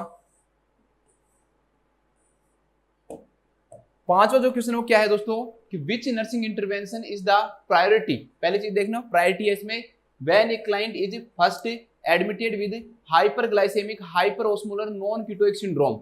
उस पेशेंट को क्या हो रहा है दोस्तों, HHNS हो रहा है, हाइपरग्लाइसेमिक हाइपरओस्मोलर और नॉन कीटोइक सिंड्रोम हो रहा है उस पेशेंट को। तो उस पेशेंट के अंदर पहला आप सबसे ज्यादा प्रायोरिटी किस चीज पे दोगे, कि आप उस पेशेंट को ऑक्सीजन दोगे, कार्बोहाइड्रेट्स दोगे, फ्लूइड रिप्लेसमेंट थेरेपी दोगे, या उस क्लाइंट को आप ये बताओगे कि क्या क्या डाइटरी प्रिंसिपल्स होते हैं, उसके फैक्ट बताओगे आप। तो चलो बात करते हैं। इसके अंदर जो डिजीज आई है दोस्तों, हम जानते हैं कि डायबिटीज जो मेलाइटस वो दो प्रकार का होता है, एक टाइप फर्स्ट होता है, एक टाइप सेकंड होता है। टाइप सेकंड और टाइप फर्स्ट का जो कॉम्प्लिकेशन होता है उसे हम डायबिटिक कीटोएसिडोसिस के नाम से जानते हैं, और जो सेकंड का जो कॉम्प्लिकेशन होता है उसे हम HHNS के नाम से जानते हैं, hyperglycaemic hyperosmolar non ketotic syndrome.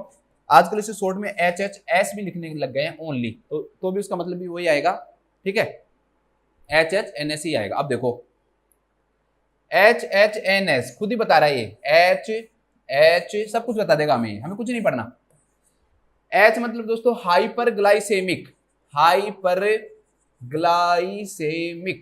Hyperglycaemic हम लोग क्या है दोस्तों, कि ग्लूकोज का जो लेवल है वो ज्यादा है, नॉर्मल से ज्यादा है, तो लगभग 600 से लेकर और 1200 mg/dl मिलेगा। अब ये भी आपको अलग अलग बुक में जाओगे तो अलग अलग देखने को मिलेगा, कोई 250 से ज्यादा लिखा देगा, कोई 300 से ज्यादा लिखा देगा, कोई 500 से ज्यादा लिखा देगा। तो बेस्ट चीज पे जाओ, डाटा कलेक्ट करो और वहां से लिखो। मेडिसिन की सबसे बेस्ट बुक जो आती है ना, वो हरिसन की बुक आती है, जिसके कितने पेज है गिने भी नहीं जा सकते, ठीक है। हरिसन प्रिंसिपल के नाम से इंटरनल मेडिसिन की बुक आती है, उस बुक से डाटा मैंने लिया है, जिसके अंदर लिख रखा है स्पष्ट रूप से कि HHNS जो है दोस्तों वो 600 से और 1200 mg/dl पे पाया जाता है। जितनी भी बुक कोई लिखता है ना मेडिसिन की, वो उस बुक से ही लिखता है, उसको ही कॉपी कर करके लिखता है वो, क्योंकि वो इतनी अच्छी बुक है जिसकी कोई लिमिट ही नहीं है, इतनी चीजें दे रखी हैं उसमें, ठीक है। तो hyperglycaemic hyperosmolar non ketotic syndrome है, उसके अंदर ग्लूकोज का लेवल कितना मिलेगा दोस्तों, 600 से 1200 मिलेगा। डायबिटिक कीटोएसिडोसिस है ना, उसके अंदर 250 से ज्यादा भी डायबिटिक कीटोएसिडोसिस हो सकता है, लेकिन HHNS मेनली कब होता है, जब ब्लड शुगर लेवल 600 से और 1200 तक पहुंच जाए, ठीक है। इसके बाद दोस्तों हाइपरग्लाइसेमिक हाइपरओस्मोलर, हम जानते हैं कि हमारे ब्लड की जो ओस्मोलिटी होती है वो लगभग 280 से और 300 तक होती है मिली ओस्मोल पर लीटर, ये हमारी ओस्मोलिटी होती है ब्लड की, ठीक है। डायबिटिक कीटोएसिडोसिस जो है दोस्तों, उसके अंदर लगभग उसके अंदर 300 से ज्यादा और 320 तक होता है, 300 से 320 के बीच में क्या पाई जाती है, ओस्मोलिटी पाई जाती है, 300 से 320। डायबिटिक कीटोएसिडोसिस कह रहा हूं, ध्यान रखना, वो सिर्फ समझाने के लिए बोल रहा हूं आपको। लेकिन HHNS के अंदर दोस्तों 330 से लेकर और 380 तक, 330 से लेकर और 380 तक क्या हो सकती है, ओस्मोलरिटी हो सकती है। देखो जितना ज्यादा ग्लूकोज बढ़ेगा, मैंने आपको बताया था ऑस्मोलरिटी में अब आयंस क्या क्या चीजें प्रेजेंट है ब्लड के अंदर, वो सब चीजें एकदम बिल्कुल पानी है तो बिल्कुल ऑस्मोलरिटी कम रहेगी। आप उसके अंदर कुछ भी डालोगे तो ऑस्मोलरिटी बढ़ जाएगी। अब यहाँ पर आपने शुगर बुरी तरह डाल दी उसके अंदर 600 से 1200 mg/dl कर दी तो उसकी ऑस्मोलरिटी क्या हो जाएगी दोस्तों, ज्यादा हो जाएगी। डायबिटिक कीटोएसिडोसिस में इतना शुगर होता नहीं है तो उसमें जो ऑस्मोलरिटी है वो सिर्फ कितनी पहुंचती है, 300 से और 320 पहुंचती है। जबकि यहाँ पर जो ऑस्मोलरिटी है वो कितनी पहुंच जाती है दोस्तों, 330 से और 380 पहुंच जाती है। ठीक है, तो डायबिटिक कीटोएसिडोसिस को वहां लिख लेना, मैं सिर्फ समझाने के लिए बता रहा था कि उसको हम हाइपर ऑस्मोलर क्यों नहीं बोलते, क्योंकि हाइपर ऑस्मोलर की तुलना में है ना डायबिटिक कीटोएसिडोसिस में कुछ भी नहीं है, शुगर का लेवल बहुत कम है, वो सॉरी ऑस्मोलरिटी का लेवल सिर्फ 300 से 320 है, यहाँ पर 330 से और 380 तक पहुंच जाता है, इसलिए हम इसे हाइपर ऑस्मोलर बोलते हैं। इसके बाद दोस्तों नॉन कीटोइक, इसके बाद क्या है ये नॉन कीटोइक है। नॉन कीटोइक मतलब क्या है दोस्तों, यहाँ पर कीटोन का फॉर्मेशन नहीं होता है, तो अगर आप कीटोन का टेस्ट करवाओगे तो वो लेस देन 2.5 मिलेगा। कौन सा टेस्ट करवाएंगे, वो बीटा हाइड्रोक्सी ब्यूटारिक एसिड जो है वो एक कीटोन ही होता है। कीटोन को ऐसा नहीं कि एक खुद केमिकल है, कीटोन में कई सारे केमिकल्स आते हैं, जैसे एसिटोएसिटिक एसिड आता है, एसीटोन आता है, बीटा हाइड्रोक्सी ब्यूटारिक एसिड आता है। तो हम सबसे बेस्ट जो होता है वो बीटा हाइड्रोक्सी ब्यूटारिक जो एसिड है उसका लेवल हम क्या करते हैं, चेक करते हैं, जिससे हमें पता चल जाता है। अब इसके अंदर कीटोन नहीं बनते, इसलिए क्या कहलाता है, नॉन कीटोइक कहलाता है। कीटोन क्यों नहीं बनते अभी बताऊंगा। सिंड्रोम का मतलब और भी बहुत सारे इसके अंदर क्या होता है, ग्रुप ऑफ सिम्टम्स या ग्रुप ऑफ डिजीजेज क्या हो गई है दोस्तों, प्रेजेंट हो गई है, तो अब हमने इसको क्या बोल दिया, हमने सिंड्रोम बोल दिया। अभी हम बात करेंगे कि ये कीटोन क्यों नहीं है, नॉन कीटोइक क्यों है, क्यों टाइप फर्स्ट कीटोइक है, उसके बारे में हम बात करेंगे। सबसे पहले सुनो कि ये होता कैसे है। किसी भी पेशेंट को दोस्तों हाइपरग्लाइसेमिया होगा, हाइपरग्लाइसेमिया का लेवल भी बहुत ज्यादा है, 600 से और 1200 mg/dl है। साथ में उस पेशेंट को क्या हो रहा है दोस्तों, पोलीयूरिया हो रहा है। क्या हो रहा है, पोलीयूरिया। साथ में दोस्तों उस पेशेंट को ज्यादा ये होने के कारण, चलो ये छोड़ो, ये होने के कारण पोलीयूरिया हो गया और साथ में उसने फ्लूइड नहीं ले रहा, तो डिक्रीज इनटेक ऑफ फ्लूइड। भाई आपको पोलीयूरिया और आपकी बॉडी के अंदर फ्लूइड की कमी हो गई, तो आपकी बॉडी के अंदर दोस्तों फ्लूइड की कमी हो जाएगी, तो सेल्स के अंदर भी फ्लूइड की क्या होगी दोस्तों, कमी होगी, और उस पेशेंट को क्या होगा, सेल्यूलर डिहाइड्रेशन होगा। क्या होगा दोस्तों, सेल्यूलर डिहाइड्रेशन, मतलब कि भाई कोशिकाओं के पास पानी की क्या हो गई है दोस्तों, कमी हो गई है। अब पानी की जितनी कमी होगी और ज्यादा ऑस्मोलरिटी क्या होगी दोस्तों, इंक्रीज होगी, तो हाइपर ऑस्मोलरिटी और ज्यादा इंक्रीज होगी, इसलिए इस डिसऑर्डर को हम क्या बोलते हैं, हाइपर ऑस्मोलर के नाम से जानते हैं। देखो ऑस्मोलरिटी सिंपल सी बात है कि एक तो मान लो कि 1 लीटर पानी था, या 5 लीटर मानो, एग्जाम्पल दूसरा देता हूं, 5 लीटर पानी है और 5 लीटर पानी के अंदर मान लो 100 ग्राम कोई भी चीज प्रेजेंट है दोस्तों, ठीक है, तो वो उसकी ऑस्मोलरिटी हो गई। लेकिन अगर 5 लीटर पानी की जगह पानी की कमी हो जाए और उसकी बॉडी के अंदर अब 1 लीटर पानी हो और अब 1 लीटर में 100 ग्राम कोई चीज प्रेजेंट हो, तो वो वैसे कैसे दिखेगी ना, तो यहाँ पर ऑस्मोलरिटी क्या हो गई है, बहुत हाई हो गई है। ठीक है, तो इसलिए ये यहाँ पर क्या होती है दोस्तों, हाइपर ऑस्मोलरिटी पाई जाती है, हाइपर ऑस्मोलरिटी पाई जाती है। अब ये हाइपर जो ऑस्मोलरिटी है ना, ये बहुत सारी क्या दे सकती है दोस्तों, दिक्कत दे सकती है। ज्यादा ऑस्मोलरिटी होने के कारण और सेल्युलर डिहाइड्रेशन होने के कारण दोस्तों ये सेंट्रल नर्वस सिस्टम को भी क्या कर सकता है, अफेक्ट कर सकता है। सेंट्रल नर्वस सिस्टम को अफेक्ट कर देगा, उस पेशेंट के अंदर स्टूपर, बिल्कुल एक्टिविटी कम होना, म्यूट होना, बोलना नहीं, चलना नहीं, मोशन लेस होना, मुन्ना भाई MBBS का आनंद भाई होना, ठीक है, वो वैसे सिम्टम्स उसके अंदर देखेंगे को मिलेंगे। साथ में उसको पेशेंट को क्या हो सकता है दोस्तों, कोमा भी देखने को मिल सकता है, वो पेशेंट कोमा में भी जा सकता है। तो ये भी सब देखने को उसके अंदर आपको क्या होगा दोस्तों, मिलेगा। साथ में वाटर की कमी हो गई तो उस पेशेंट के अंदर क्रिएटिनिन और जो यूरिया का जो लेवल है वो भी दोस्तों क्या मिलेगा, बहुत ही ज्यादा मिल जाएगा। क्रिएटिनिन और यूरिया का लेवल भी बहुत ज्यादा बढ़ेगा। तो ये सब सिम्टम्स उसमें देखने को आपको मिलेंगे और जो डिहाइड्रेशन के जो सिम्टम्स हैं वो साथ में सारे प्रेजेंट रहेंगे। लेकिन अभी तक इस क्वेश्चन का आंसर हमें नहीं मिला कि ये भाई नॉन कीटोइक क्यों है, नॉन कीटोइक क्यों है। दोस्तों जब आप डायबिटिक कीटोएसिडोसिस में आपको पढ़ाऊंगा तो मैं आपको डायबिटिक कीटोएसिडोसिस में ये बताऊंगा कि एक्चुअली में क्या होता है। डायबिटिक कीटोएसिडोसिस के अंदर सेल्यूलर स्टारवेशन होता है कि भाई सेल्यूलर स्टारवेशन होता है, मतलब कि जो सेल्स है दोस्तों वो भूखी मरने लग जाती है। क्यों? क्योंकि बॉडी के अंदर ग्लूकोज तो है लेकिन बॉडी के अंदर क्या नहीं है दोस्तों, इंसुलिन नहीं है। हमारी बॉडी चाहे कितना भी ज्यादा, भाई सोचो कि यार ग्लूकोज है फिर भी हमारी जो बॉडी हमारे लिए नुकसान क्यों है, बढ़िया हमारे अंदर एनर्जी होनी चाहिए ना भाई। अब कहते हैं ग्लूकोज का एनर्जी के लिए यूज करते हैं, फिर तो डायबिटिक पेशेंट सारे एनर्जेटिक होने चाहिए। क्यों? क्योंकि उनको तो ग्लूकोज का लेवल बढ़ा हुआ है, उनके लिए तो अच्छी बात है कि भाई मेरे पास तो एनर्जी की कोई कमी नहीं है। लेकिन ऐसा क्यों नहीं होता? क्यों? क्योंकि इंसुलिन की कमी होती है और इंसुलिन जो है दोस्तों वो एक सेल के अंदर एनर्जी देने के लिए वो ग्लूकोज के साथ क्या करता है, एंटर करता है। तो ग्लूकोज और इंसुलिन दोनों चाहिए होते हैं। ग्लूकोज और जो इंसुलिन है दोस्तों दोनों क्या होते हैं, इसके अंदर जरूरत पड़ती है, ग्लूकोज की और इंसुलिन की दोनों की जरूरत पड़ती है। अब इंसुलिन है ही नहीं तब डायबिटिक कीटोएसिडोसिस के अंदर ना के बराबर क्या होता है, इंसुलिन होता है। इसलिए क्या होगा कि भाई सेल्स को चाहिए एनर्जी, तो सेल्स एनर्जी के लिए क्या होगी, उसको पता है कि भाई ग्लूकोज से तो कुछ हो ही नहीं रहा, ग्लूकोज से तो मुझे एनर्जी नहीं मिल रही, तो ग्लूकोज को छोड़ेगा और किसके ऊपर आएगा दोस्तों, फैट के ऊपर आएगा। और फैट का जब भी ब्रेक डाउन होगा तो क्या बनेगी, कीटोन बॉडीज बनेगी। फैट का जब भी ब्रेक डाउन होगा तो क्या बनेगी दोस्तों, कीटोन बॉडीज बनेगी। इसलिए ही डायबिटिक टाइप फर्स्ट क्या होता है, कीटोएसिडोसिस होता है। जबकि एचएचएनएस के अंदर क्या होता है, अब ये सुन लो, एचएचएनएस के अंदर स्मॉल अमाउंट में हम जानते हैं कि अभी भी स्मॉल अमाउंट के अंदर क्या प्रेजेंट है दोस्तों, इंसुलिन प्रेजेंट है। तो ये थोड़ा सा जो इंसुलिन है ना दोस्तों, ये कम से कम सेल्स को क्या दे देता है, कुछ एनर्जी दे देता है। ये इतनी एनर्जी उससे मिल जाती है कि उसको फैट के ऊपर निर्भर नहीं रहना पड़ता, और फैट का जब ब्रेक डाउन नहीं होगा तो कीटोन भी नहीं बनेंगे, फैट का ब्रेकडाउन नहीं होगा तो कीटोन भी नहीं बनेंगे। ये भी आपको ध्यान रखना है। अब एक चीज और सुनो, कोई आपसे ये पूछे कि भाई डायबिटिक कीटोएसिडोसिस या एचएचएनएस में ज्यादा खतरनाक कौन सा है, ज्यादातर 90% बच्चे बताएंगे कि सर डायबिटिक कीटोएसिडोसिस ज्यादा खतरनाक है, जबकि बिल्कुल गलत आंसर है। एचएचएनएस 10 गुना ज्यादा डेथ कोज करवाता है, 10 टाइम मोर। डायबिटिक कीटोएसिडोसिस जो है दोस्तों वो लगभग 65 साल से कम के लोगों में पाया जाता है। क्यों, क्योंकि डायबिटिक कीटोएसिडोसिस टाइप फर्स्ट जो है वो वैसे भी सॉरी जो यंगर जो पीपल हैं उनके अंदर हो रहा है। मेरा गला बहुत खराब हो रहा है, बट मुझे आपके लिए क्लास लेनी ही पड़ रही है। ये तो मेरा गला इतना खराब है कि मेरा मन भी नहीं करता कई बार तो मैं ले पाऊं।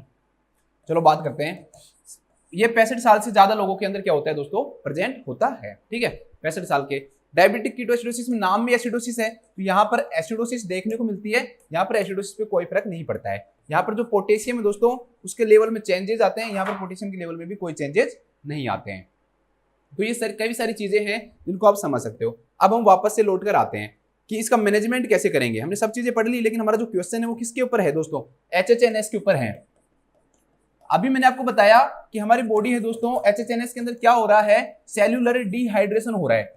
मतलब कि पानी की क्या है दोस्तों, कमी है। सेल्स के पास वाटर की क्या है दोस्तों, कमी है।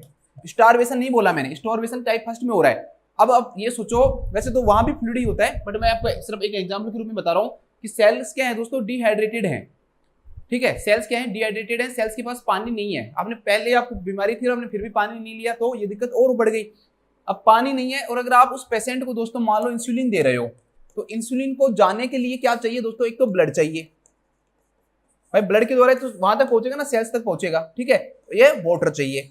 अब आप एक बात बताओ, उसको डायरेक्टली इंसुलिन दोगे तो बॉडी की सभी सेल्स तक वो इंसुलिन पहुंच ही नहीं पाएगा, बॉडी की सभी सेल्स तक वो इंसुलिन पहुंच ही नहीं पाएगा, और बॉडी जो है उस इंसुलिन को क्या नहीं कर पाएंगी, यूज नहीं कर पाएंगी। इसलिए पहली जो प्रायोरिटी है वो हमेशा हम किसको देते हैं दोस्तों, इंसुलिन को देते हैं। ध्यान रखना, पहली प्रायोरिटी किसको देते हैं, इंसुलिन को। आप टाइप फर्स्ट पढ़ोगे उसमें भी इंसुलिन को ही देते हैं। टाइप फर्स्ट में वहां पर बताऊंगा मैं कैसे क्या काम करता है ये। तो इंसुलिन देते हैं। क्वेश्चन आता है कि कौन सा इंसुलिन देते हैं दोस्तों, तो हम रेगुलर इंसुलिन देते हैं इसके अंदर, रेगुलर इंसुलिन। क्वेश्चन आता है कि कौन से रूट से देते हैं, तो मेनली हम आईवी रूट से देते हैं। कौन से रूट से देते हैं, आईवी रूट से हम क्या देना पड़ता है दोस्तों, हमें रेगुलर इंसुलिन उस पेशेंट को देना पड़ता है। इसके बाद में आपसे पूछ सकता है कि भाई रेगुलर इंसुलिन क्यों दे रहे हैं, या एक साथ हम बहुत ज्यादा अमाउंट के अंदर इंसुलिन क्यों नहीं देते।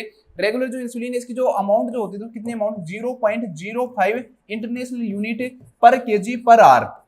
मतलब जिस आदमी का जितना वेट है उस वेट को आप गुणा कर लो 0.05 इंटरनेशनल यूनिट से, और 1 घंटे के अंदर हम इतनी क्या देते हैं दोस्तों, उस पेशेंट को इंसुलिन देते हैं। इतनी हम उस पेशेंट को क्या देते हैं, इंसुलिन देते हैं। वो रेगुलर इंसुलिन उसको दी जाती है। एक साथ सोचो कि उस पेशेंट को ट्रीट करने के लिए हम बहुत सारी इंसुलिन क्यों नहीं देते, क्योंकि उस पेशेंट को अगर हम एक साथ हमने बहुत सारी इंसुलिन दे दी तो उस पेशेंट के अंदर एकदम से फ्लूइड क्या होता है, शिफ्ट हो जाता है, और सेरिब्रल जो एडिमा होने के चांसेस क्या हो सकते हैं उस पेशेंट के अंदर पाए जा सकते हैं। इसलिए उस पेशेंट को हम कभी भी एक साथ इतनी इंसुलिन नहीं देते हैं। दूसरी, ठीक है, तो पहली जो प्रायोरिटी हो गई वो फ्लूइड हो गई, और दूसरी जो प्रायोरिटी हो गई वो क्या होगी, इंसुलिन होगी। मैंने इंसुलिन फर्स्ट लिख दिया। तो सेकंड जो प्रायोरिटी होगी दोस्तों वो कौन सी होगी, इंसुलिन होगी। अगर आपसे वो फ्लूइड में पूछेगी भाई फर्स्ट प्रायोरिटी किसको देंगे, तो फर्स्ट प्रायोरिटी हम फ्लूइड को देंगे। फ्लूइड के अंदर क्या देंगे, नॉर्मल सलाइन को देंगे। लगभग दोस्तों शुरू के 1 घंटे में 1 लीटर नॉर्मल सलाइन देंगे, अगले दूसरे घंटे में भी हम 1 लीटर नॉर्मल सलाइन देंगे। टोटल 48 घंटे के अंदर हमें 10 लीटर नॉर्मल सलाइन उसको देना पड़ेगा। तो फर्स्ट प्रायोरिटी इसमें हमें किसको देते हैं दोस्तों, हम फर्स्ट प्रायोरिटी हम इसके अंदर फर्स्ट प्रायोरिटी हम फ्लूइड को देंगे, सेकंड प्रायोरिटी किसको देंगे, इंसुलिन को देंगे। मैंने गलती से वहां पर फर्स्ट लिख दिया, लेकिन मैंने आपको समझाया बिल्कुल उसी तरीके से है कि फर्स्ट हम फ्लूइड को देते हैं और दूसरी प्रायोरिटी हम किसको देते हैं, इंसुलिन को देते हैं। अब हम इसका आंसर देखते हैं, इस क्वेश्चन पे जाते हैं। तो क्वेश्चन देखते हैं हमारा,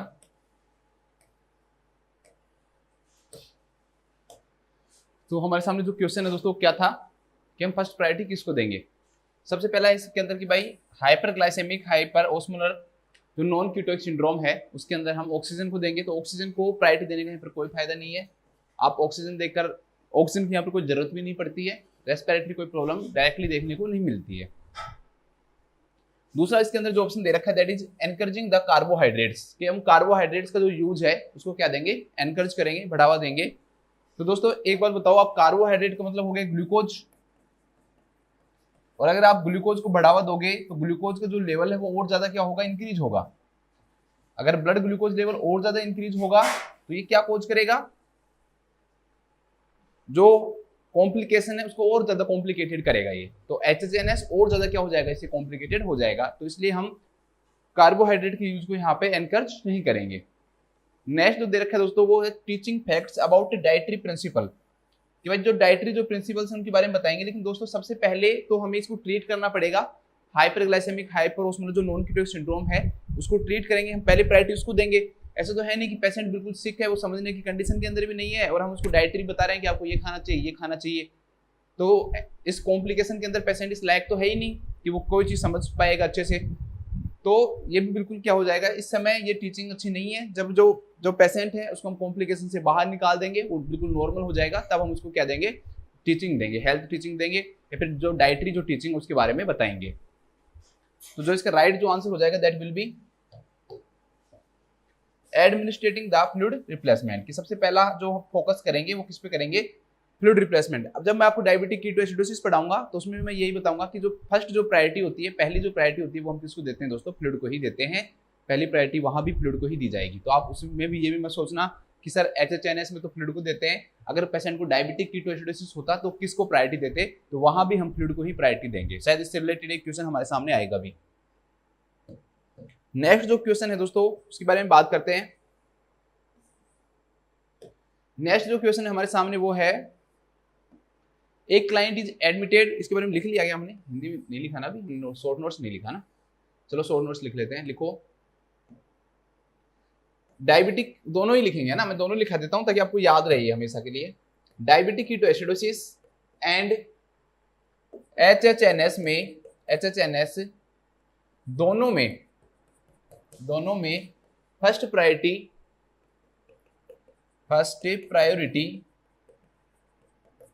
फ्लूइड रिप्लेसमेंट को दी जाती है। फ्लूइड रिप्लेसमेंट या एनकरेजिंग द फ्लूइड को हम बढ़ावा देंगे, को दिया जाता है।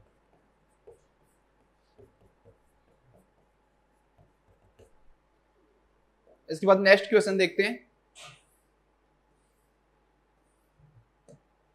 नेक्स्ट जो क्वेश्चन हमारे सामने वो क्या है कि एक client admitted to the emergency department, एक पेशेंट है जो कि इमरजेंसी डिपार्टमेंट में क्या हुआ है, एडमिट हुआ है, has ketones in the blood, उसके ब्लड के अंदर क्या है दोस्तों, कीटोन्स हैं, एंड यूरिन्स, ब्लड के अंदर भी है और यूरिन के अंदर भी, ब्लड एंड यूरिन के अंदर भी क्या है उसके कीटोन है। विच situation associated with this physiological finding, कि ऐसी कौन सी कंडीशन है जो कि इस फिजियोलॉजिकल फाइंडिंग से the nurse focus when collecting additional data about this client, मतलब इस क्लाइंट के बारे में और ज्यादा जानना है हमें, और हमें ये जानना है कि इस क्लाइंट के अंदर क्या रीजन हो सकता है कि उस क्लाइंट के अंदर जो उसका जो ब्लड और यूरिन है दोस्तों उनके अंदर कीटोन का क्या हुआ था, फॉर्मेशन हुआ था। तो सिंपल सी जो बात है वो क्या है कि भाई कीटोन ब्लड और यूरिन में क्यों आए। अब सिंपल क्वेश्चन होता तो उसका आंसर डायरेक्टली आप बता देते कि भाई उस पेशेंट को टाइप 1 डायबिटीज मेलाइटस है, उसका जो कॉम्प्लिकेशन हुआ होगा उसके कारण से उसको क्या हुए हैं दोस्तों, डायबिटिक कीटोएसिडोसिस के अंदर क्या हुआ होगा कि फैट का ब्रेकडाउन हुआ होगा, और फैट के ब्रेकडाउन से क्या बने होंगे, कीटोन बने होंगे। लेकिन यहाँ पर ऐसे ऑप्शन आपको कोई भी नहीं दिखाई देगा। पहला दे रखा है भाई स्टारवेशन के कारण, ये एडिशनल डाटा है, मतलब जो डिजीज उसके को और ज्यादा बढ़ावा देने वाला डाटा है दोस्तों ये, ठीक है। तो मतलब डायबिटिक कीटोएसिडोसिस को इनमें से ऐसा कौन सा फैक्टर है जो और ज्यादा क्या देता है, बढ़ावा देता है, भाई स्टारवेशन देता है, एल्कोहलिज्म देता है, बोन हीलिंग के कारण ये कंडीशन डेवलप हुई है, या फिर पॉजिटिव जो नाइट्रोजन जो बैलेंस है दोस्तों उसके कारण ये कंडीशन डेवलप हुई है। सिंपल सी बात ये समझो कि पेशेंट को डायबिटिक कीटोएसिडोसिस हुआ है तो इनमें से ऐसा कौन सा फैक्टर जो उसको और ज्यादा क्या देगा, एडिशनली बढ़ावा देता होगा। आप ऐसे इसको सिंपल वे में समझ सकते हो। तो चलो हम बात करते हैं, एक बार बात करते हैं सबसे पहले डायबिटिक कीटोएसिडोसिस की। पिछले में हमने HHNS पढ़ लिया, अब हम डायबिटिक जो कीटोएसिडोसिस है उसके बारे में बात कर लेते हैं। डायबिटिक कीटोएसिडोसिस भी 3 वर्ड से मिलकर बना हुआ है। एक है दोस्तों डायबिटिक, दूसरा है आपका कीटो, और तीसरा है आपका एसिडोसिस। तो इसके अंदर क्या होता है, इस सबसे पहली चीज तो दोस्तों डायबिटीज होती है। तो मतलब ये कॉम्प्लिकेशन ही किसका है, डायबिटीज का है। तो पहली चीज तो ध्यान रखना कि this is the complication of type 1 diabetes mellitus, जो कि हर बच्चे को पता है। एज जो है दोस्तों लगभग 65 ईयर से कम के लोगों में देखने को मिलती है। हम जानते हैं कि वैसे भी टाइप 1 डायबिटीज मेलाइटस यंगर लोगों में ज्यादा होती है, ठीक है, और जो एचएचएनएस है वो एडल्ट के अंदर या ओल्डर एडल्ट के अंदर ज्यादा होता है। तो उसके अकॉर्डिंग आप याद रख सकते हो कि 65 से कम वालों के अंदर डायबिटिक कीटोएसिडोसिस होने के ज्यादा चांसेस होते हैं, और 65 से ज्यादा वालों के अंदर एचएचएनएस होने के ज्यादा चांसेस होते हैं। HHNS is more dangerous than the diabetic ketoacidosis, इसको जरूर याद रखना। सब हमारा दिमाग हम इस प्रकार से पढ़ते हैं दोस्तों, हमारे दिमाग में हमेशा ये रहता है वह एचएचएनएस कम कॉम्प्लिकेटेड होता होगा, डायबिटिक कीटोएसिडोसिस वो ज्यादा कॉम्प्लिकेटेड होता होगा। जबकि मैंने आपको रीजन भी बताए हैं कि वहां पर जो ओस्मोलरिटी है वो कितनी ज्यादा पहुंच गई है, तो उसके कारण से जो एचएचएनएस है उसके कॉम्प्लिकेटेड होने के, उसके कारण मोर्टेलिटी होने के, डेथ होने के जो चांसेस हैं वो 10 गुना क्या होते हैं, ज्यादा होते हैं। अब डायबिटिक मतलब हाइपरग्लाइसेमिया था क्लाइंट को, साथ में जो सिम्टम आते हैं वो सब पोलीयूरिया, पॉलीडिप्सिया, पॉलीफेजिया, उन सबको छोड़ो। अभी सिंपल सा समझो हाइपरग्लाइसेमिया। अब वहां पर मैंने आपको क्या बताया था, एचएचएनएस के अंदर 600 से 1200 होता है, यहाँ पर दोस्तों ध्यान रखना मोर देन 250। अब ये भी आपको कई बुक में अलग अलग मिल सकता है, तो मैंने आपको बताया हुआ कि किस बुक से मैंने ये लिया है, हरिसन जो प्रिंसिपल की बुक है वहां से ये लिया गया है। दूसरा दोस्तों डायबिटिक कीटोएसिडोसिस के अंदर क्या होता है, कीटोन्स का फॉर्मेशन होता है। तो कीटोन बॉडीज बनती है, क्यों बनती है वो अभी मैं आपको समझाऊंगा। तो यहाँ पर ये हो गया कीटोन बॉडीज। और तीसरा दोस्तों एसिडोसिस, यहाँ पर इस डिजीज के अंदर मेटाबॉलिक एसिडोसिस देखने को मिलती है। मेटाबॉलिक जो एसिडोसिस है दोस्तों वो देखने को मिलती है, या सिंपल शब्दों में कहें कि जो पीएच है वो लेस देन 7.35 हो जाती है। हम जानते हैं कि ब्लड की जो नॉर्मल जो पीएच होती है वो 7.35 से लेकर 7.45 होती है। अगर किसी भी पर्सन की पीएच 7.35 से कम होगी तो वो एसिडोसिस कहलाएगा, और अगर किसी की भी पीएच 7.45 से ज्यादा होगी तो वो एल्कलोसिस कहलाएगा। चलो अब इसकी पैथोफिजियोलॉजी की बात करते हैं कि कैसे ये डिजीज डेवलप होगी। किसी भी पेशेंट के अंदर दोस्तों सबसे पहली चीज डायबिटीज होगी, ठीक है,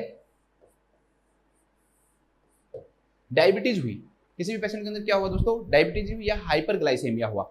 हाइपरग्लाइसेमिया होने का मतलब क्या हो गया दोस्तों कि उसका ब्लड ग्लूकोज जो लेवल है वो क्या पहुंच गया, ज्यादा पहुंच गया। तो increased blood glucose level, increased blood glucose level, और साथ में दोस्तों absent of insulin, absent of insulin या नियर बाई एब्सेंट भी लिख सकते हो आप। वह जो इंसुलिन है वो लगभग क्या हो जाता है, खत्म हो जाता है। मैंने आपको वहां भी रीजन समझाया था कि वहां पर भाई कीटोन क्यों नहीं बन रहे हैं। एचएचएनएस में आपके दिमाग में आना चाहिए कि वहां पर कीटोन क्यों नहीं बन रहे, क्योंकि वहां पर स्मॉल अमाउंट के अंदर क्या है, इंसुलिन प्रेजेंट है, तो थोड़ी बहुत सेल को एनर्जी मिल जाती है, तो फैट के ऊपर क्या नहीं रहती है, निर्भर नहीं रहती है। अब यहाँ पर क्या होगा दोस्तों, देखो ग्लूकोज तो है लेकिन इंसुलिन नहीं है, और बॉडी को कभी भी ग्लूकोज का यूज करने के लिए बॉडी क्या काम करती है दोस्तों, सेल के अंदर इंसुलिन के साथ में क्या जाता है, ग्लूकोज आता है। इंसुलिन के साथ क्या जाता है, ग्लूकोज आता है। अगर आपके पास इंसुलिन नहीं है तो ये ग्लूकोज कोई काम का नहीं है। अगर बिना इंसुलिन के ग्लूकोज का यूज होता तो आज जो भी पर्सन डायबिटिक है वो हमें बहुत अच्छा रहता है, उसके लिए फायदेमंद रहता है, एनर्जेटिक होता है, वो कॉम्प्लिकेशन नहीं आते। लेकिन दोस्तों ये क्या रहता है, नुकसानदायक रहता है, क्योंकि हमारी बॉडी इसको यूज ही नहीं कर पाती है, चाहे कितना भी ग्लूकोज बढ़ जाए। तो इसे हम किस नाम से जानेंगे, भाई बॉडी है वो एनर्जी उसको मिलेगी नहीं, क्यों, क्योंकि ग्लूकोज है और इंसुलिन है नहीं, तो body can't get energy. Simple word में लिख रहा हूं मैं बिल्कुल आपको समझाने के लिए। तो एनर्जी नहीं मिलेगी तो हम किस नाम से जानेंगे दोस्तों कि सेल्स भूखी मरेंगी, सेल्यूलर स्टारवेशन होगा, कि जो सेल है दोस्तों वो भूखी मर रही है। सेल्यूलर क्या हो रहा है दोस्तों, स्टारवेशन हो रहा है। क्या हो रहा है, सेल्यूलर स्टारवेशन हो रहा है। तो डायबिटिक कीटोएसिडोसिस का डेवलप होने का एक जो रीजन है दोस्तों वो क्या है, स्टारवेशन है या सेल्यूलर स्टारवेशन है, कि जो सेल्स हैं उनको ग्लूकोज नहीं मिल रहा, एनर्जी नहीं मिल रही। अब जब एनर्जी नहीं मिलेगी तो उसके कारण क्या होगा दोस्तों, अब बॉडी ने काफी कोशिश कर ली, ग्लूकोज का लेवल बढ़ाने की कोशिश कर ली, काउंटर रेगुलेटरी जो हार्मोन्स है उन्होंने भी कोशिश कर ली अपनी तरफ से कि वो ग्लूकोज के लेवल को बढ़ाएं।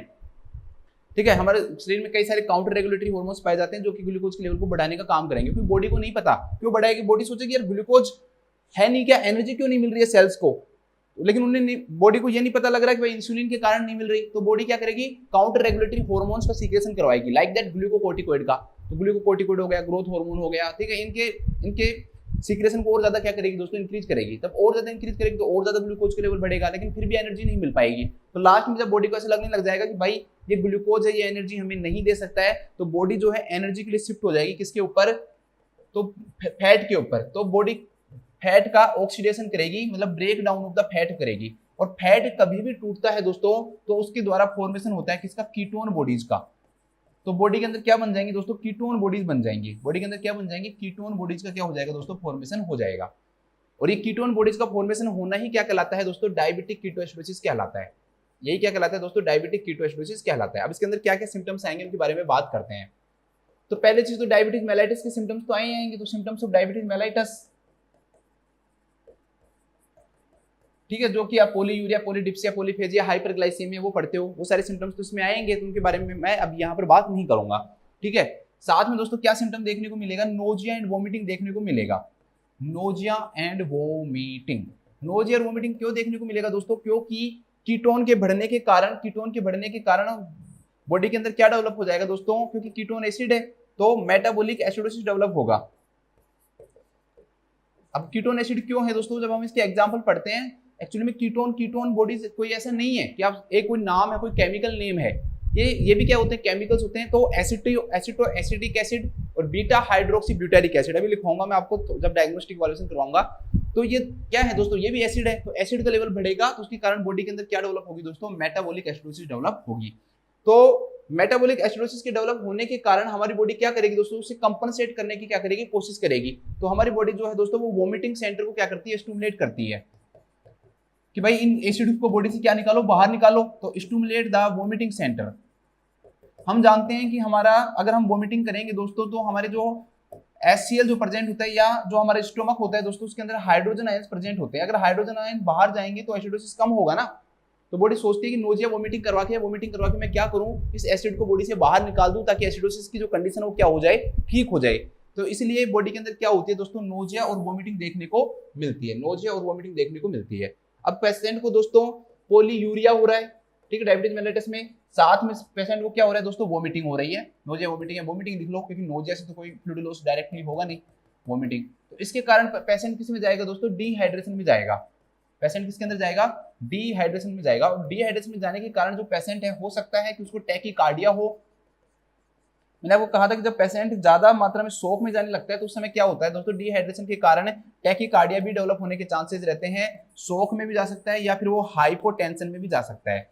किस में जा सकता है, हाइपोटेंशन। सीधी सी बात है, अगर बॉडी के अंदर पोलीयूरिया होगा, फ्लूइड का लॉस होगा, फ्लूइड बॉडी से बाहर निकलेगा, वोमिटिंग के कारण फ्लूइड बॉडी से बाहर निकलेगा, तो सब चीजें क्या करवाएगा दोस्तों, हाइपोटेंशन करवाएगा।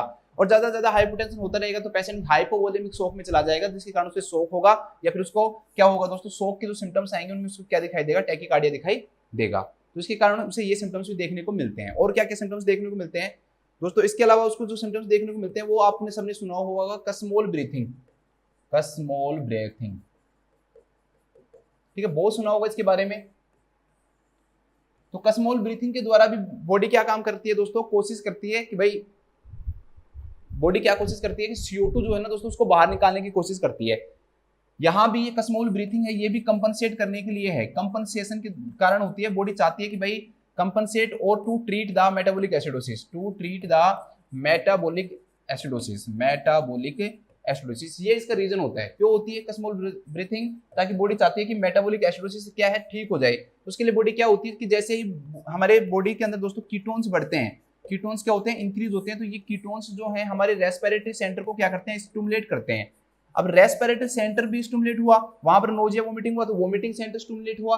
अब रेस्पिरेटरी सेंटर स्टिमुलेट होने का क्या फायदा होगा, हम एसिडोसिस को, एसिड को बाहर निकालना है तो रेस्पिरेटरी सेंटर सोचेगा कि भाई मैं कार्बन डाइऑक्साइड को बाहर निकालूंगा। तो carbon dioxide is also work as acid, हम जानते हैं सभी, ये आप अच्छी तरह से जानते हो। तो बॉडी क्या करती है दोस्तों, रेस्पिरेटरी सेंटर स्टिमुलेट होकर कोशिश करता है कि कार्बन डाइऑक्साइड क्या निकले दोस्तों, वो बाहर निकले, एक्सपिरेशन हो उसका, ऐसे लिख लो, एक्सपिरेशन ऑफ CO2 हो।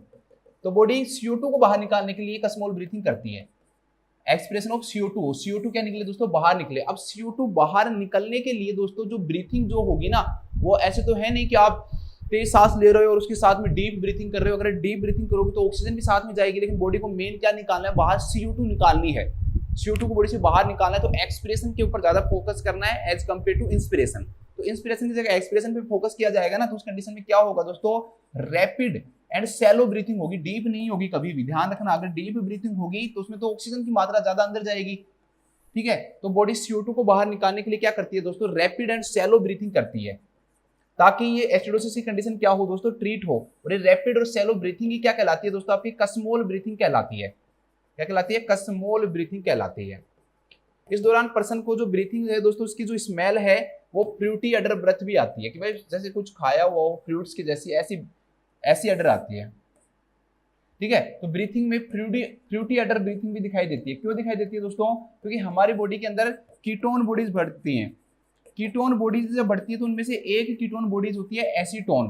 क्या होती है, एसीटोन। तो एसीटोन का लेवल बढ़ता है, और एसीटोन जब बढ़ता है दोस्तों, वो कौन सी ब्रीथिंग करवाता है, उसके कारण कौन सी स्मेल आती है, फ्रूटी अडर स्मेल आती है। तो ब्रीथिंग में या पर्सन के अंदर कैसी स्मेल आएगी, फ्रूटी अडर स्मेल आती है। जैसे फ्रूट्स जो होते हैं उनके अंदर जो स्मेल होती है वैसी स्मेल आती है, जिसका रीजन क्या होता है, कीटोन बॉडीज। और कीटोन बॉडीज का एक एग्जांपल क्या होता है दोस्तों, आपका एसीटोन होता है। 3 ही एग्जांपल पढ़ने होते हैं कीटोन बॉडीज के, एक एसीटोन, एक एसिटो एसिटिक एसिड, और एक बीटा हाइड्रोक्सी ब्यूटाइरिक एसिड। ठीक है, ये सब देखने को मिलता है। तो मैं आपको समझा रहा था कि कैसे कैसे क्या क्या हो रहा है, तो क्या क्या सिम्टम्स आ रहे थे। एक बार दोबारा से मैं एक बार उनको अंडरलाइन कर देता हूँ ताकि थोड़ा सा समझ में आए आपको, आप भूलो नहीं। तो पहला तो ये हो गया सिम्टम्स ऑफ डायबिटीज मेलाइटस, साथ में नोजिया और वोमिटिंग है वो डेवलप हो रहा है। साथ में उस पेशेंट को क्या हो रहा है दोस्तों, डिहाइड्रेशन के साइन आ रहे हैं। तो सारे साइन एक साथ ही लिख लो, अलग अलग नहीं। फिर कस्मोल रेस्पिरेशन आ रहा है और फ्रूटी अडर ब्रीथिंग आ रही है। ठीक है, सबका रीजन भी मैंने आपको बताया कि क्यों हो रहा है। इसके अलावा कंडीशन क्या होगी दोस्तों, पर्सन को मेटाबॉलिक एसिडोसिस होगा। क्या होगा, मेटाबॉलिक एसिडोसिस। मेटाबॉलिक एसिडोसिस होगा तो दो चीजें होंगी, पीएच भी कम होगी, साथ में दोस्तों SCO3 जो है दोस्तों बाइकार्बोनेट है, उसका लेवल भी क्या होता है, गिरता है। तो पीएच और SCO3 मतलब बाइकार्बोनेट और पीएच दोनों क्या हो जाती है, कम हो जाती है। मेटाबॉलिक एसिडोसिस होने का रीजन क्या होता है, इंक्रीज कीटोन। जो कीटोन्स जो होते हैं दोस्तों वो क्या हो जाते हैं, इंक्रीज हो जाते हैं। कीटोन्स क्या हो जाते हैं, इंक्रीज हो जाते हैं। इसके अलावा डायबिटिक कीटोएसिडोसिस के अंदर आपको ध्यान रखना है कि पेशेंट को हाइपरकैलेमिया देखने को मिलता है। डायबिटिक कीटोएसिडोसिस के कारण पेशेंट को क्या देखने को मिलता है दोस्तों, हाइपरकैलेमिया देखने को मिलता है। हाइपरकैलेमिया का भी यही रीजन मानते हैं कि जब बॉडी के अंदर एसिड्स बढ़ते हैं, कीटोन बढ़ते हैं ना, तो जो सेल के अंदर जो मेन जो आयन है वो कौन सा होता है, पोटेशियम। तो ये पोटेशियम दोस्तों ब्लड के अंदर आता है कंपनसेट करवाने के लिए, किसको, हाइड्रोजन आयन को कम करने के लिए, क्योंकि हाइड्रोजन आयन एसिडोसिस कोज करवा रहे हैं। तो एसिडोसिस को दूर करने के लिए दोस्तों ये पोटेशियम क्या आता है, अंदर आता है। अब पोटेशियम अंदर आएगा तो पोटेशियम का लेवल बढ़ेगा, और पोटेशियम का लेवल बढ़ेगा तो दोस्तों क्या होगा, हाइपरकैलेमिया होगा। दूसरा पोटेशियम का बढ़ने का रीजन क्या होता है दोस्तों, कि हमारे शरीर के अंदर क्या नहीं है, इंसुलिन नहीं है। अगर इंसुलिन होता तो इंसुलिन क्या काम करता है दोस्तों, इंसुलिन इस पोटेशियम को सेल के पास भेजने का काम करता है। सेल के पास इस पोटेशियम को क्या करता है, भेजने का काम करता है इंसुलिन। ठीक है, तो इंसुलिन खुद भी जाता है और पोटेशियम को भी लेके जाता है। तो इंसुलिन अगर लेवल ज्यादा होता तो जो ब्लड से जो पोटेशियम है वो सेल के अंदर चला जाता, लेकिन अब इंसुलिन है नहीं, तो ब्लड के अंदर पहले से प्रेजेंट पोटेशियम है उनका लेवल भी धीरे धीरे क्या होता जाएगा, बढ़ता जाएगा। साथ में एसिडोसिस के कारण जो हाइड्रोजन आयन है उनको कंपनसेट करने के लिए, दूर करने के लिए क्या काम करेगा, पोटेशियम कहाँ आएगा दोस्तों, ब्लड के अंदर आएगा। तो उसके कारण भी पेशेंट को क्या देखने को मिलेगा, हाइपरकैलेमिया देखने को मिलता है। तो ये सारे सिम्टम्स इसमें देखने को मिलते हैं, बस इतने लिख लो, अभी बहुत है। और कोई कुछ भी चीज आई तो मैं वो आपको बता दूंगा। इसके अलावा दोस्तों अब अगर हम बात करें, अगर हम डायग्नोस्टिक इवैल्यूएशन की बात करें तो कौन सा टेस्ट करवाएंगे, तो वही क्या क्या टेस्ट हम करवा सकते हैं दोस्तों।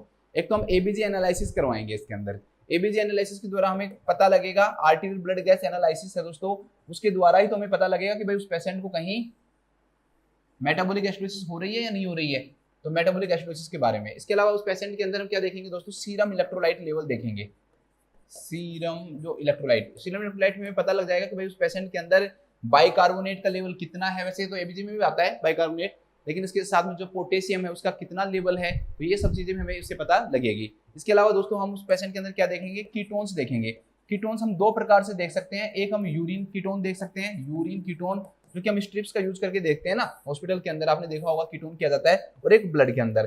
ठीक है, यूरिन जो कीटोन से दोस्तों किया तो जाता है, मोस्ट कॉमनली यूज मेथड है ये, सबसे ज्यादा हम कीटोन को जानने के लिए यूरिन का यूज करते हैं, लेकिन ध्यान रखना ये बहुत ही कम रिलायबल मेथड है, ये लेस रिलायबल, मतलब यूज भी कर रहे हैं बट फिर भी रिलायबल नहीं है। तो आप कहोगे सर ऐसा क्यों, तो एक्चुअली में क्या होता है कि जो कीटोन है दोस्तों, ये ब्लड के अंदर एसिटिक एसिड को देखता है। एसिटिक एसिड भी क्या होता है, कीटोन बॉडीज होती है, 3 कीटोन बॉडीज होती हैं, एसीटोन, एसिटिक एसिड और बीटा हाइड्रोक्सी ब्यूटाइरिक एसिड।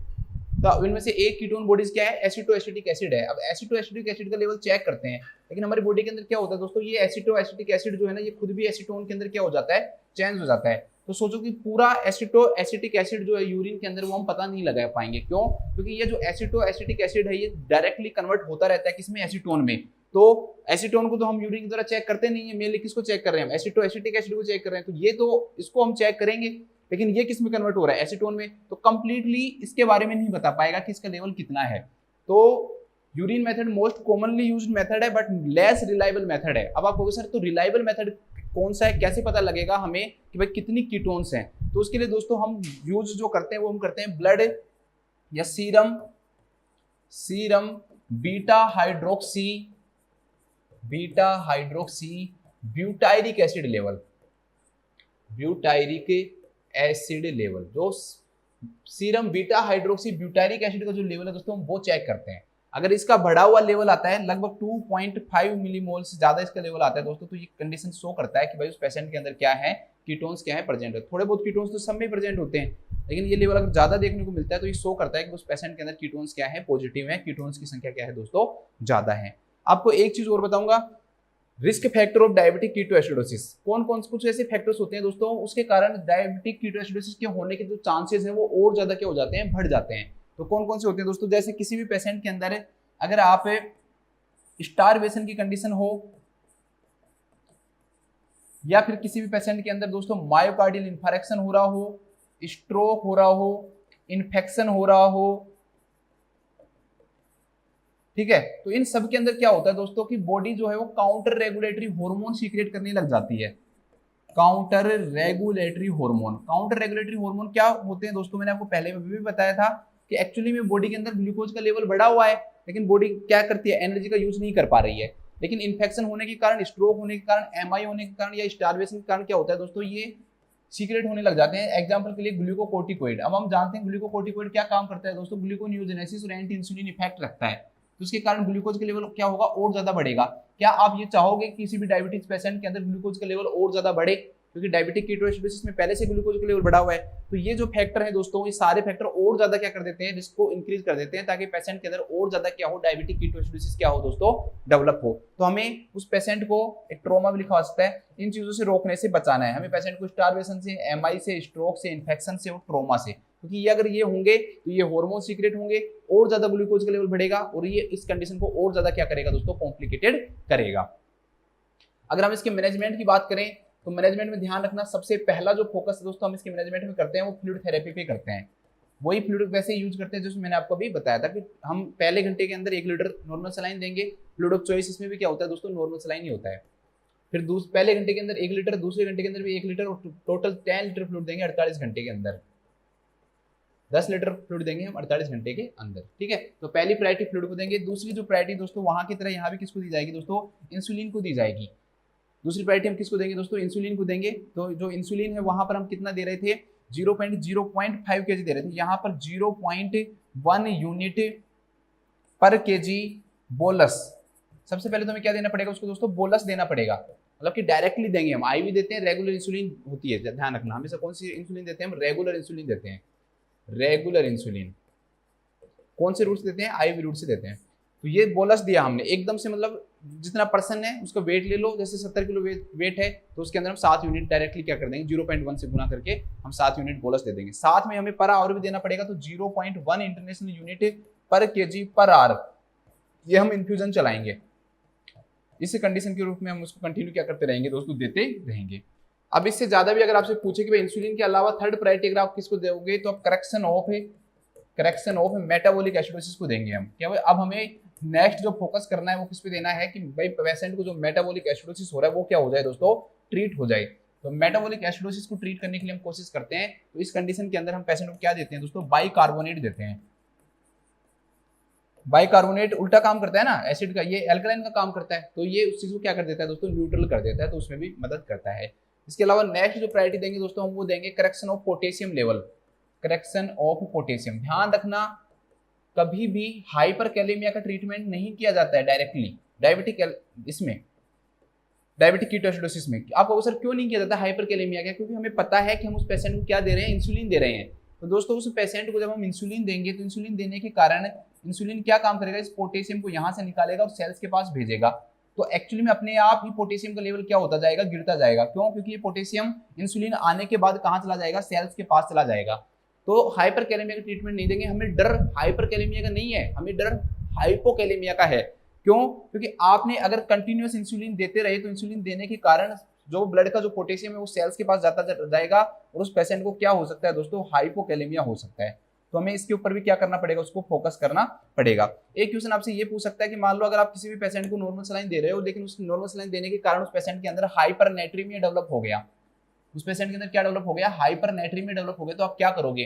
तो दोस्तों हम नॉर्मल सलाइन को स्टॉप करेंगे और उस पेशेंट को नॉर्मल सलाइन देंगे, हाफ नॉर्मल सलाइन देंगे, मतलब 0.45% नॉर्मल सलाइन देंगे। वहां पे 0.9% दे रहे थे, यहाँ पर ये 0.45% जो नॉर्मल सलाइन है दोस्तों वो उस पेशेंट को हम देते हैं। तो ये भी आपको याद रखना है, ठीक है। अब पोटेशियम को भी करेक्ट कर लिया, मान लो हाइपोकैलेमिया को हमने मॉनिटर कर लिया और जरूरत पड़ी तो हमें पोटेशियम देने की जरूरत पड़ी तो हम पोटेशियम भी देंगे उसमें, ठीक है। पोटेशियम क्लोराइड दिया जाता है अगर जरूरत पड़ती है तो। हाइपरकैलेमिया मेन प्रॉब्लम थी शुरू में, लेकिन इसका ट्रीटमेंट नहीं करना, क्यों? क्योंकि इसका ट्रीटमेंट इंसुलिन है, तो इसलिए यहाँ पर इसकी ट्रीटमेंट करने की कोई जरूरत यहाँ पे है नहीं। हमें मेन फोकस किस पे करना है, हाइपोग्लाइसेमिया पे। एक इसका और ज्यादा फोकस करना है दोस्तों हाइपोग्लाइसेमिया पे। आपको सर हाइपोग्लाइसेमिया कहाँ से आ गया, अभी तक तो हाइपरग्लाइसेमिया पढ़ रहे थे। दोस्तों क्या होगा, जब आप इंसुलिन देते रहोगे तो वो पेशेंट जो है वो हाइपोग्लाइसेमिया में जा सकता है। किस में जा सकता है, हाइपोग्लाइसेमिया में रिस्क उसका, क्योंकि हम उसको इंसुलिन दे रहे हैं। तो ये माना जाता है कि जब भी पेशेंट का ब्लड का जो लेवल है दोस्तों वो 250 mg/dl के से नीचे आए, 250 mg/dl से नीचे आए, तो दोस्तों हम उस पेशेंट के अंदर 5% डेक्सट्रोज क्या कर देते हैं, स्टार्ट कर देते हैं। वो कैसी डिजीज है ये, बढ़ रहा है तो भी प्रॉब्लम, कम हो रहा है तो फिर शुगर दे रहे हैं, ठीक है। बढ़ रहा है तो इंसुलिन दे रहे हैं, फिर कम हो रहा है तो वापस से शुगर, क्योंकि हाइपोग्लाइसेमिया में जाने के जो रिस्क होते हैं वो बहुत ज्यादा होते हैं इसके अंदर, ठीक है। तो ये इसका क्या हो गया दोस्तों, आपका मैनेजमेंट हो गया। चलो वापस आते हैं। क्वेश्चन दोस्तों क्या कह रहा है, क्वेश्चन ये कह रहा है कि भाई एक पेशेंट इमरजेंसी डिपार्टमेंट में आता है और उसके ब्लड और यूरिन के अंदर क्या पाए जाते हैं, कीटोन पाए जाते हैं। 3 कीटोन होते हैं, एसीटोन, एसिटोएसिटिक एसिड और बीटा हाइड्रोक्सी ब्यूटाइरिक एसिड। तो कौन सी ऐसी सिचुएशन है दोस्तों, कौन सा ऐसा फिजियोलॉजिकल कंडीशन है जिसका ऊपर नर्स को क्या करना चाहिए, फोकस करना चाहिए। तो मैंने आपको बताया दोस्तों, कभी भी किसी भी पेशेंट को अगर स्टारवेशन होता है या फिर सेलुलर स्टारवेशन होगा तो उसके कारण डायबिटिक कीटोएसिडोसिस के डेवलप होने के चांसेस क्या होते हैं, ज्यादा होते हैं। तो इसलिए इस क्वेश्चन का जो राइट आंसर होगा दैट विल बी स्टारवेशन। तो इस क्वेश्चन का राइट आंसर क्या होगा, स्टारवेशन। इसके बाद कह रहा है एल्कोहोलिज्म। एल्कोहोलिज्म से कोई फर्क नहीं पड़ता है, ठीक है। एल्कोहल आप ले रहे हो तो एल्कोहल के अंदर कोई एनर्जी तो है नहीं वहां पे कि भाई एनर्जी के कारण ग्लूकोज है उसके अंदर, की ग्लूकोज लोगे और वो हो जाएगा, तो इसलिए एल्कोहलिज्म से कोई फर्क नहीं पड़ेगा। बोन हीलिंग का यहाँ पर दूर दूर से कोई लेना देना नहीं है कि भाई बोन हीलिंग होने के कारण जो ग्लूकोज का लेवल जो बढ़ रहा है तो बोन हीलिंग में कोई नुकसान यहाँ पे नहीं होता है, ठीक है। पॉजिटिव नाइट्रोजन बैलेंस, देखो पॉजिटिव नाइट्रोजन बैलेंस को मतलब ये है कि नॉर्मल है ये कंडीशन, तो भाई नाइट्रोजन जो बैलेंस है, प्रोटीन टूट रहा है वो नॉर्मल जा रहा है। नेगेटिव अगर नाइट्रोजन बैलेंस हो कि मतलब प्रोटीन का ब्रेकडाउन ज्यादा होने लग गया और उसके कारण ज्यादा यूरिया यूरिक एसिड बनने लग गए, क्रिएटिनिन बनने लग गया दोस्तों, तो वो प्रॉब्लम है। पॉजिटिव अगर नाइट्रोजन बैलेंस है तो इसमें हमें कोई प्रॉब्लम नहीं होने वाली है। उसके कारण डायबिटिक कीटोएसिडोसिस कोई डेवलप भी नहीं होती, क्योंकि डायबिटिक कीटोएसिडोसिस में प्रोटीन मेन फोकस नहीं है, मेन फोकस आपका क्या है दोस्तों, फैट है या फिर ग्लूकोज है, कार्बोहाइड्रेट है, न कि प्रोटीन है। तो प्रोटीन पे इतना फर्क यहाँ पे नहीं पड़ रहा, मेन फर्क किस पे पड़ रहा है, ग्लूकोज पे और फैट पे पड़ रहा है। जबकि नाइट्रोजन जो बैलेंस है वो किसके लिए देखते हैं, प्रोटीन के लिए देखते हैं कि प्रोटीन का जब ब्रेक डाउन होता है तो नाइट्रोजीनियस जो सब्सटेंस है उनका क्या होता है, फॉर्मेशन होता है। तो ये भी आपको थोड़ा सा ध्यान रखना है। चलो अब एक बार वापस क्वेश्चन पे आ जाते हैं। इसका जो आंसर है वो हमें पता लगे, वो लिख लेते हैं। इसको लिखो, starvation, trauma, infection, myocardial infarction and stroke diabetic ketoacidosis के रिस्क फैक्टर हैं। बस इतना ही लिख लो, ज्यादा डिटेल में लिखने की यहाँ पे कोई जरूरत है नहीं है, अब फिर कॉम्प्लिकेटेड हो जाएगा आपके लिए। ये बुक खरीद लो और अच्छे से इसके क्वेश्चंस को रिपीट करो, रिवाइज किया करो, बार बार याद हो जाएंगे आपको। और ऐसा तो है नहीं कि हम क्वेश्चन पढ़ रहे हैं, हम तो डिजीज पढ़ रहे हैं ना, और कहीं भी और कैसा भी क्वेश्चन आएगा तो मैं देखता हूँ अगर एंडोक्राइन पर खत्म करवा दूँ, और फिर मैं सोच रहा हूँ कि एक साथ में कई सारे क्वेश्चन लेके आऊँगा अलग, जो कि इस बुक से रिलेटेड नहीं होंगे, अलग ही क्वेश्चन होंगे, वो भी मैं आपको करवाने की कोशिश करूँगा, ताकि आपको पता लगे कि हमने सिर्फ ये नहीं पढ़ा कि आपने सिर्फ और सिर्फ ये 10 क्वेश्चन पढ़ रहे हो, आप इसके साथ में कितनी चीज़ें पढ़ रहे हो वो आपको पता लगे, ये मैं बताना चाहता हूँ आपको। नेक्स्ट क्वेश्चन है दोस्तों, एक क्लाइंट टेल्स द नर्स, एक जो क्लाइंट है वो नर्स को बताता है कि ड्यूरिंग द एडमिशन हिस्ट्री के दौरान एक ओरल हाइपोग्लाइसेमिक एजेंट है इज टेकन डेली। वो हिस्ट्री ले रही है, हिस्ट्री के दौरान वो बताता है कि वो क्या लेता है डेली, ओरल हाइपोग्लाइसेमिक एजेंट वो क्या लेता है दोस्तों, डेली लेता है। For which condition does the nurse conclude that an oral hypoglycemic agent may be prescribed for the health care provider. तो मतलब दोस्तों ऐसी कौन सी कंडीशन होती है ये जानना है हमें, जिसके अंदर हेल्थ केयर प्रोवाइडर किसी भी पेशेंट को ओरल हाइपोग्लाइसेमिक एजेंट देता है। तो मैंने आपको पहले भी टाइप फर्स्ट और टाइप सेकंड के अंदर बताया था दोस्तों, टाइप फर्स्ट के अंदर इंसुलिन है ही नहीं। ओरल हाइपोग्लाइसेमिक एजेंट क्या काम करते हैं, इंसुलिन की इनसेंसिटिविटी को क्या कर देते हैं दोस्तों, कम कर देते हैं, ताकि इंसुलिन काम ज्यादा कर पाए। अब वहां पर तो इंसुलिन है ना, तो इसलिए हम ओरल हाइपोग्लाइसेमिक एजेंट दे रहे हैं। क्या टाइप फर्स्ट के अंदर हम ओरल हाइपोग्लाइसेमिक एजेंट दे सकते हैं? नहीं, क्योंकि कोई फायदा नहीं होगा। टाइप फर्स्ट के अंदर हमें क्या देना पड़ेगा दोस्तों, इंसुलिन ही देना पड़ेगा। तो अब ये कह रहा है कि कौन सी कंडीशन के कारण वो कौन सी ऐसी कंडीशन इन चारों में से जिसमें हेल्थ केयर प्रोवाइडर ने ओरल हाइपोग्लाइसेमिक एजेंट प्रोवाइड किया है, तो हमें टाइप सेकंड को ढूंढना है। इसमें पहला दे रखा है कीटोसिस। कीटोसिस जो है वो टाइप फर्स्ट का कॉम्प्लिकेशन है, डायबिटीज मेलिटस टाइप फर्स्ट का कॉम्प्लिकेशन है। और इसके अंदर हम क्या देते हैं हम दोस्तों, इंसुलिन देते हैं। इसके अंदर हम क्या देते हैं, इंसुलिन देते हैं, न कि हम क्या देंगे, ओरल हाइपोग्लाइसेमिक एजेंट। अभी हमने पढ़ा है रेगुलर इंसुलिन देते हैं, कितनी डोज देते हैं वो सब मैंने आपको बताया है। दूसरा दोस्तों ओबेसिटी, सिर्फ ओबेसिटी लिखा हुआ है भाई। ओबेसिटी के कारण किसी भी पेशेंट को ओरल हाइपोग्लाइसेमिक एजेंट देना कितनी मतलब पागल बात है ये। भाई कोई भी पेशेंट मोटा है मान लो, तो उसका मतलब ये तो नहीं है ना कि उस पेशेंट को डायबिटीज है।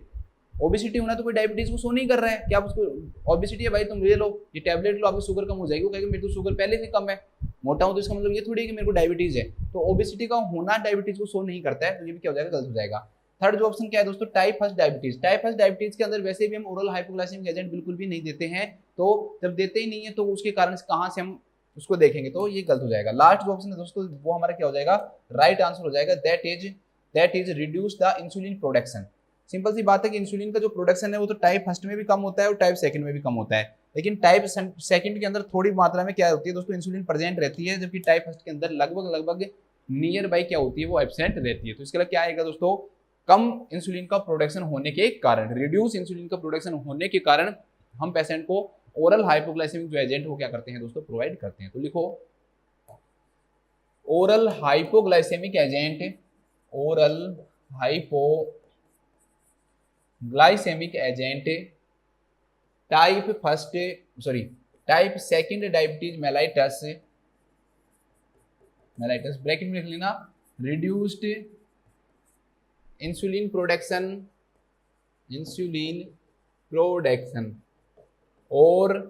और इनसेंसिटिव इंसुलिन,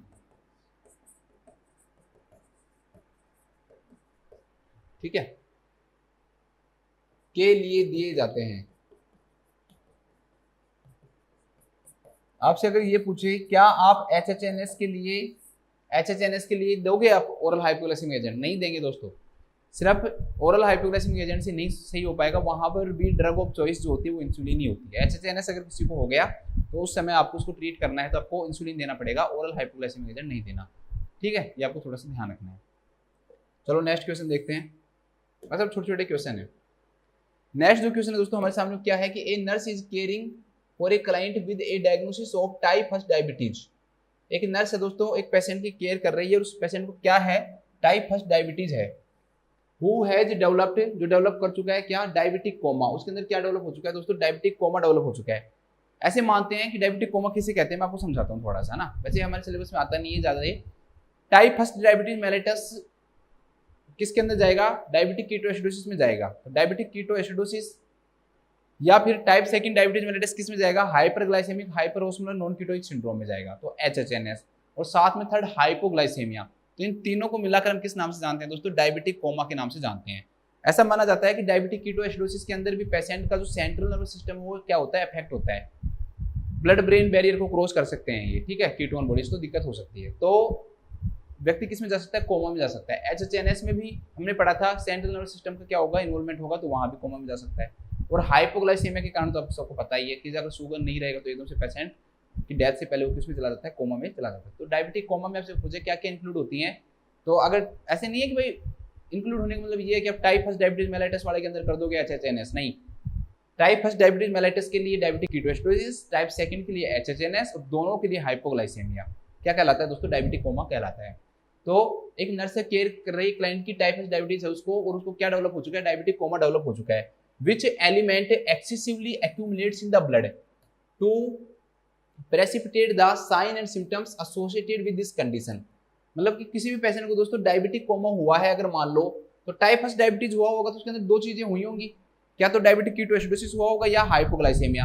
अब हाइपोग्लाइसेमिया में तो कोई चीज एक्यूमुलेट होती नहीं है, उसमें तो कोई चीज की कमी होती है, ठीक है।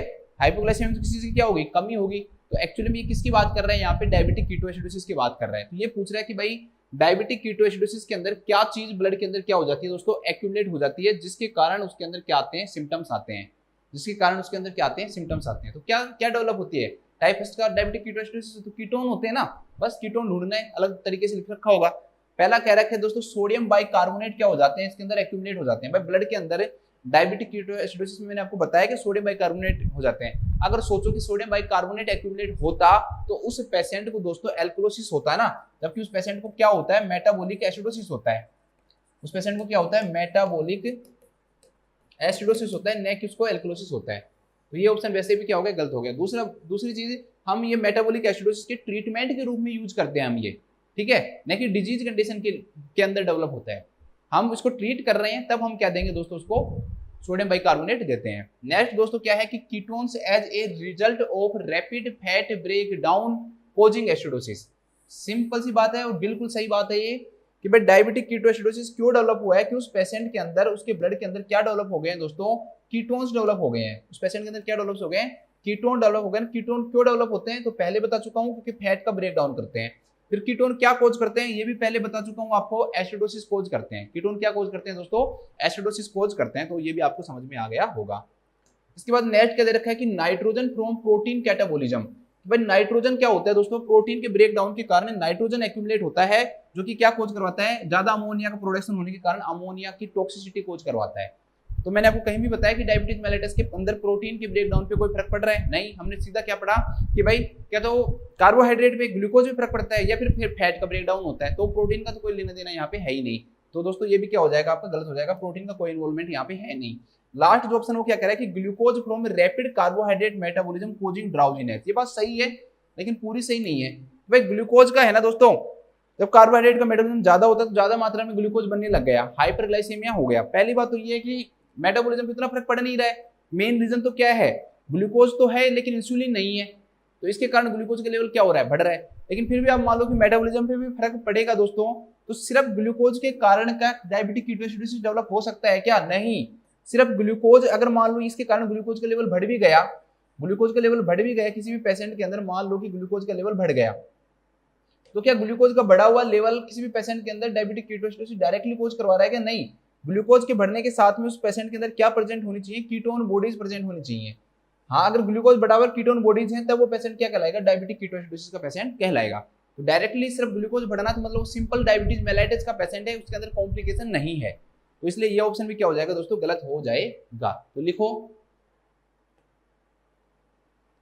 डायबिटीज मेलाइटिस या ऐसे लिखो डायबिटिक कीटोएसिडोसिस में पेशेंट के ब्लड में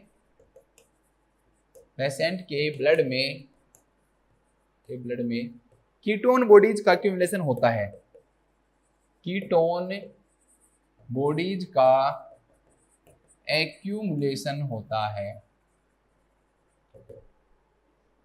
कीटोन बॉडीज का एक्यूमुलेशन होता है, जो कि डायबिटिक कोमा कोज कर सकता है, जो कि डायबिटिक कोमा कोज कर सकता है।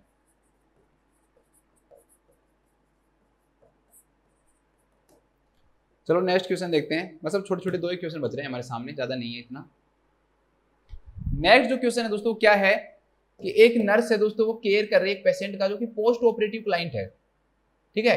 क्लाइंट कैसा है दोस्तों, पोस्ट ऑपरेटिव क्लाइंट है, ध्यान रखना, क्लाइंट है पोस्ट ऑपरेटिव, मतलब उसकी सर्जरी हुई है। हु हैज डायबिटीज, उसको डायबिटीज है, ऐसे नहीं है डायबिटीज की सर्जरी हुई है, नहीं, उसको कोई भी सर्जरी हुई है लेकिन उस पेशेंट को क्या है दोस्तों, साथ में डायबिटीज है। Which is the most common cause of diabetic ketoacidosis, इनमें से ऐसा कौन सा है दोस्तों जो कि मोस्ट कॉमन कोज है डायबिटिक कीटोएसिडोसिस का, that nurse needs to consider when caring for this client, कि जब वो इस क्लाइंट की केयर करेगी, जब इसको क्या करेगी दोस्तों, कंसीडर करेगी। तो आप बताओ मुझे, पहली चीज क्या दे रखी है दोस्तों इस पेशेंट के अंदर, भाई आपको रिस्क फैक्टर बताना है। सिंपल सी बात, आपको क्या बताना है दोस्तों, रिस्क फैक्टर बताना है कि डायबिटीज के पेशेंट के अंदर डायबिटिक कीटोएसिडोसिस डेवलप होने का इन चारों में से कौन सा रिस्क फैक्टर है, क्योंकि वो यही तो कह रहे हैं ना कि what is the most common cause of diabetic ketoacidosis that is associated with, ठीक है, जो कि इसके साथ क्या है दोस्तों, जुड़ी हुई है। तो हमें पता है दोस्तों, मैंने आपको रिस्क फैक्टर में बताया हुआ है, डायबिटिक कीटोएसिडोसिस के पेशेंट के अंदर स्टार्वेशन होता है, डायबिटिक कीटोएसिडोसिस के पेशेंट के अंदर इन्फेक्शन होता है, डायबिटिक कीटोएसिडोसिस पेशेंट के अंदर कोई भी प्रकार का क्या होता है, ट्रॉमा होता है, मायोकार्डियल इंफ्रेक्शन होता है और स्ट्रोक होता है। तो वो पेशेंट के अंदर डायबिटिक कीटोएसिडोसिस होने के चांसेस क्या हो जाते हैं दोस्तों, बढ़ जाते हैं।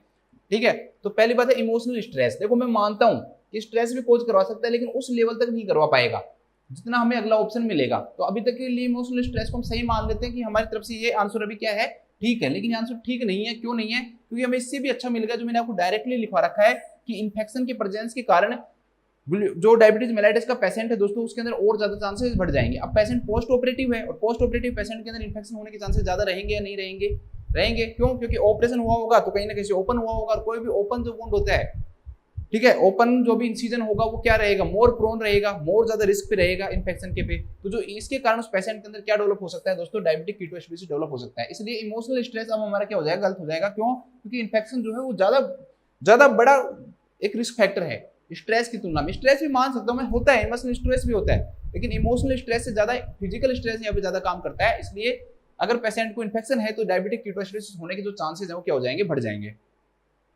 नेक्स्ट क्या दे रखा है, इंक्रीज इंसुलिन डोज। क्या आप इंसुलिन की डोज को क्या कर दोगे दोस्तों, इंक्रीज कर दोगे तो उस पेशेंट के अंदर डायबिटिक कीटोएसिडोसिस हो जाएगा। क्यों होगा भाई, बताओ।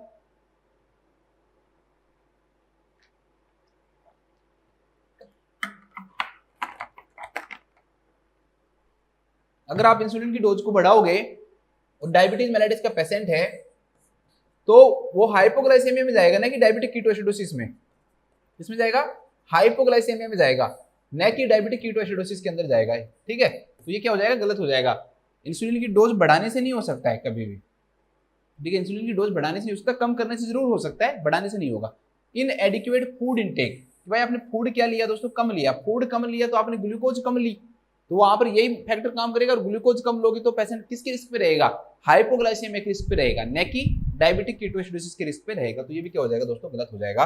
इसका जो रैशनल है वो सेम आप यही रैशनल डाल लेना। मैंने आपको एक रैशनल डलवाया था एक अच्छा सा,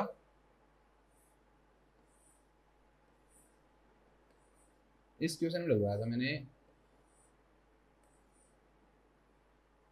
ये वाला डाल लेना, ठीक है, कि रिस्क फैक्टर है।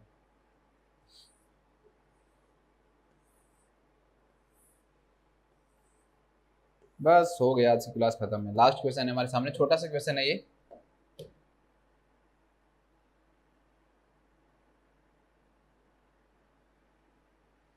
नेक्स्ट जो क्वेश्चन है दोस्तों हमारे सामने बहुत सिंपल क्वेश्चन है। एक client is admitted to the hospital with the diagnosis of diabetic ketoacidosis. एक पेशेंट है, हॉस्पिटल में एडमिट हुआ है और उसको कौन सी कंडीशन है, डायबिटिक कीटोएसिडोसिस की कंडीशन है।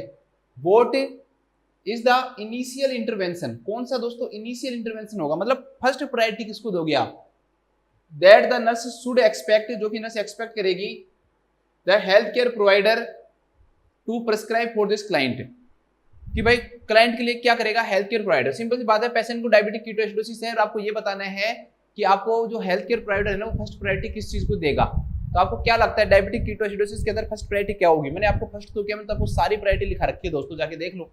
मैंने आपको सारी की सारी प्रायोरिटी लिखा रखी है कि भाई फर्स्ट फ्लूइड को देंगे, सेकंड इंसुलिन को देंगे, ठीक है, फिर हम जो मेटाबॉलिक एसिडोसिस उसको देंगे, फिर हाइपोकैलेमिया को देंगे, और फिर पांचवा किसको देंगे, हम हाइपोग्लाइसेमिया को देंगे। तो पहली जो प्रायोरिटी है दोस्तों वो किसको दी जाएगी, आईवी फ्लूइड को दी जाएगी। पहली प्रायोरिटी किसको दी जाती है दोस्तों, आईवी फ्लूइड को दी जाती है। पोटेशियम में, पोटेशियम के बढ़ने को प्रायोरिटी नहीं देते हैं, क्योंकि जब हम इंसुलिन देंगे तो वो पोटेशियम के लेवल को वैसे भी क्या कर देगा, कम कर देगा। तो इसलिए ये भी क्या हो जाएगा, गलत हो जाएगा। इसके बाद एनपीएच जो इंसुलिन है दोस्तों, ये कह रहा है कि एनपीएच इंसुलिन प्रोवाइड करा जाएगा। तो एनपीएच इंसुलिन वैसे भी प्रोवाइड नहीं करते हम, इंसुलिन भी हम कौन सा देते हैं, रेगुलर देते हैं। लेकिन अगर यहाँ पर रेगुलर इंसुलिन भी होता तो भी ये आंसर नहीं आता। क्यों, पहली प्रायोरिटी क्या है दोस्तों, फ्लूइड है। जब फ्लूइड ही नहीं है तो इंसुलिन कहाँ पहुंचेगा, सारी सेल्स तक पहुंच ही नहीं पाएगा। इसलिए दोस्तों पहली प्रायोरिटी हम किसको देंगे, यहाँ भी फ्लूइड को देंगे, और जो इंसुलिन जो आएगा वो भी कौन सा आएगा, रेगुलर इंसुलिन आएगा। लास्ट दोस्तों सोडियम पॉलीस्टेरीन सल्फोनेट यूज करेंगे, किक्सिलेट। एक्चुअली में ये हाइपरकैलेमिया की कंडीशन के अंदर यूज किया जाता है, लेकिन यहाँ पर मैंने आपको पहले भी बताया हाइपरकैलेमिया की ट्रीटमेंट की कोई जरूरत नहीं होती है। क्यों, क्योंकि जब हम इंसुलिन देते हैं तो वो क्या हो जाता है, उसको खुद ही ट्रीट कर देता है, वैसे खुद ही वो जो पोटेशियम उसके लेवल को क्या कर देता है दोस्तों, कम कर देता है। तो सोडियम पॉलीस्टायरीन जो सल्फोनेट है वो हम हाइपरकैलेमिया के ट्रीटमेंट में देते हैं, लेकिन यहाँ पर पहली बात इसको प्रायोरिटी नहीं देते, तो प्रायोरिटी तो वैसे भी हम फ्लूइड को ही देते हैं, ठीक है। और दूसरा, इसको हम यूज भी नहीं करते हैं, ठीक है। ज्यादातर कोशिश की जाती है कि इसको यूज नहीं किया जाता है। क्यों? हाइपरकैलेमिया खुद क्या हो जाता है, इंसुलिन देने के कारण ट्रीट हो जाता है।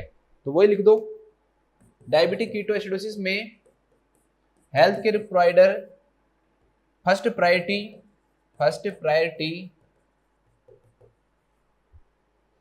आईवी फ्लूइड्स को देता है। अगर आपसे कोई पूछे कौन सी आईवी फ्लूइड को, तो नॉर्मल सलाइन को देता है।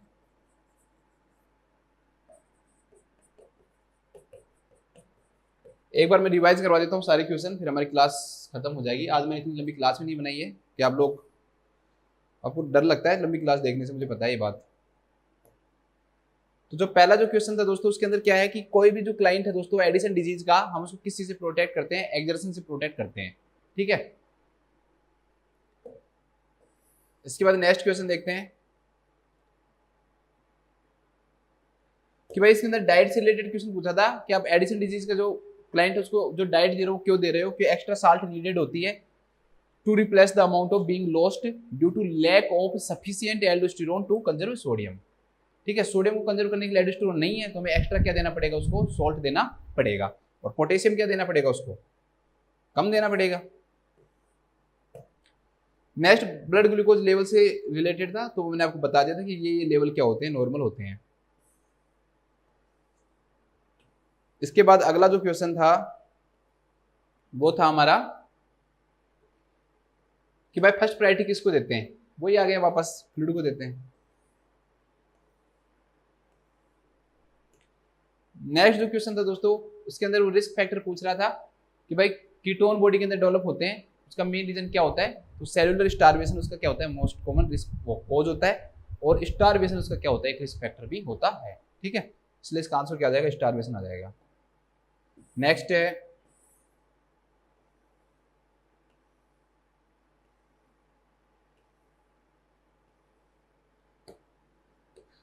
नेक्स्ट जो क्वेश्चन था दोस्तों, क्या था कि भाई ओरल हाइपोग्लाइसेमिक एजेंट किस कंडीशन में दिया जाता है, तो टाइप 2 डायबिटीज मेलिटस में देते हैं, या फिर इंसुलिन का प्रोडक्शन कम हो रहा है तब दे रहे हैं। अच्छा, इस वाले में नहीं, एक्चुअली मैंने बता दिया था कि पीछे वाले में देख के लिख लेना कि इन्फेक्शन जो है वो एक रिस्क फैक्टर होता है किसका, डायबिटिक कीटोएसिडोसिस का। और लास्ट जो मैंने आपको बताया अभी कि अगर एक हेल्थ केयर प्रोवाइडर है वो क्या प्रोवाइड करेगा दोस्तों, आईवी फ्लूइड प्रोवाइड करेगा। तो एक छोटी सी क्लास थी हमारी, ज़्यादा बड़ी क्लास हुई भी नहीं आज की। तो मैं आशा करता हूँ कि आप लोगों को समझ में आ रहा होगा, एंडोक्राइनोलॉजी अच्छा लग रहा होगा। तो जैसा भी आपको लगता है वो आप हमें बताएं, कमेंट करके हमें बताएं एक बार आपको समझ में आ रहा है या नहीं आ रहा, क्या क्या चीज़ें इंप्रूवमेंट की जा सकती हैं क्लास के अंदर, या आप हमें बता सकते हो कमेंट के थ्रू। तो सभी अपना ध्यान रखें, स्वस्थ रहें, खुश रहें। Thank you so much.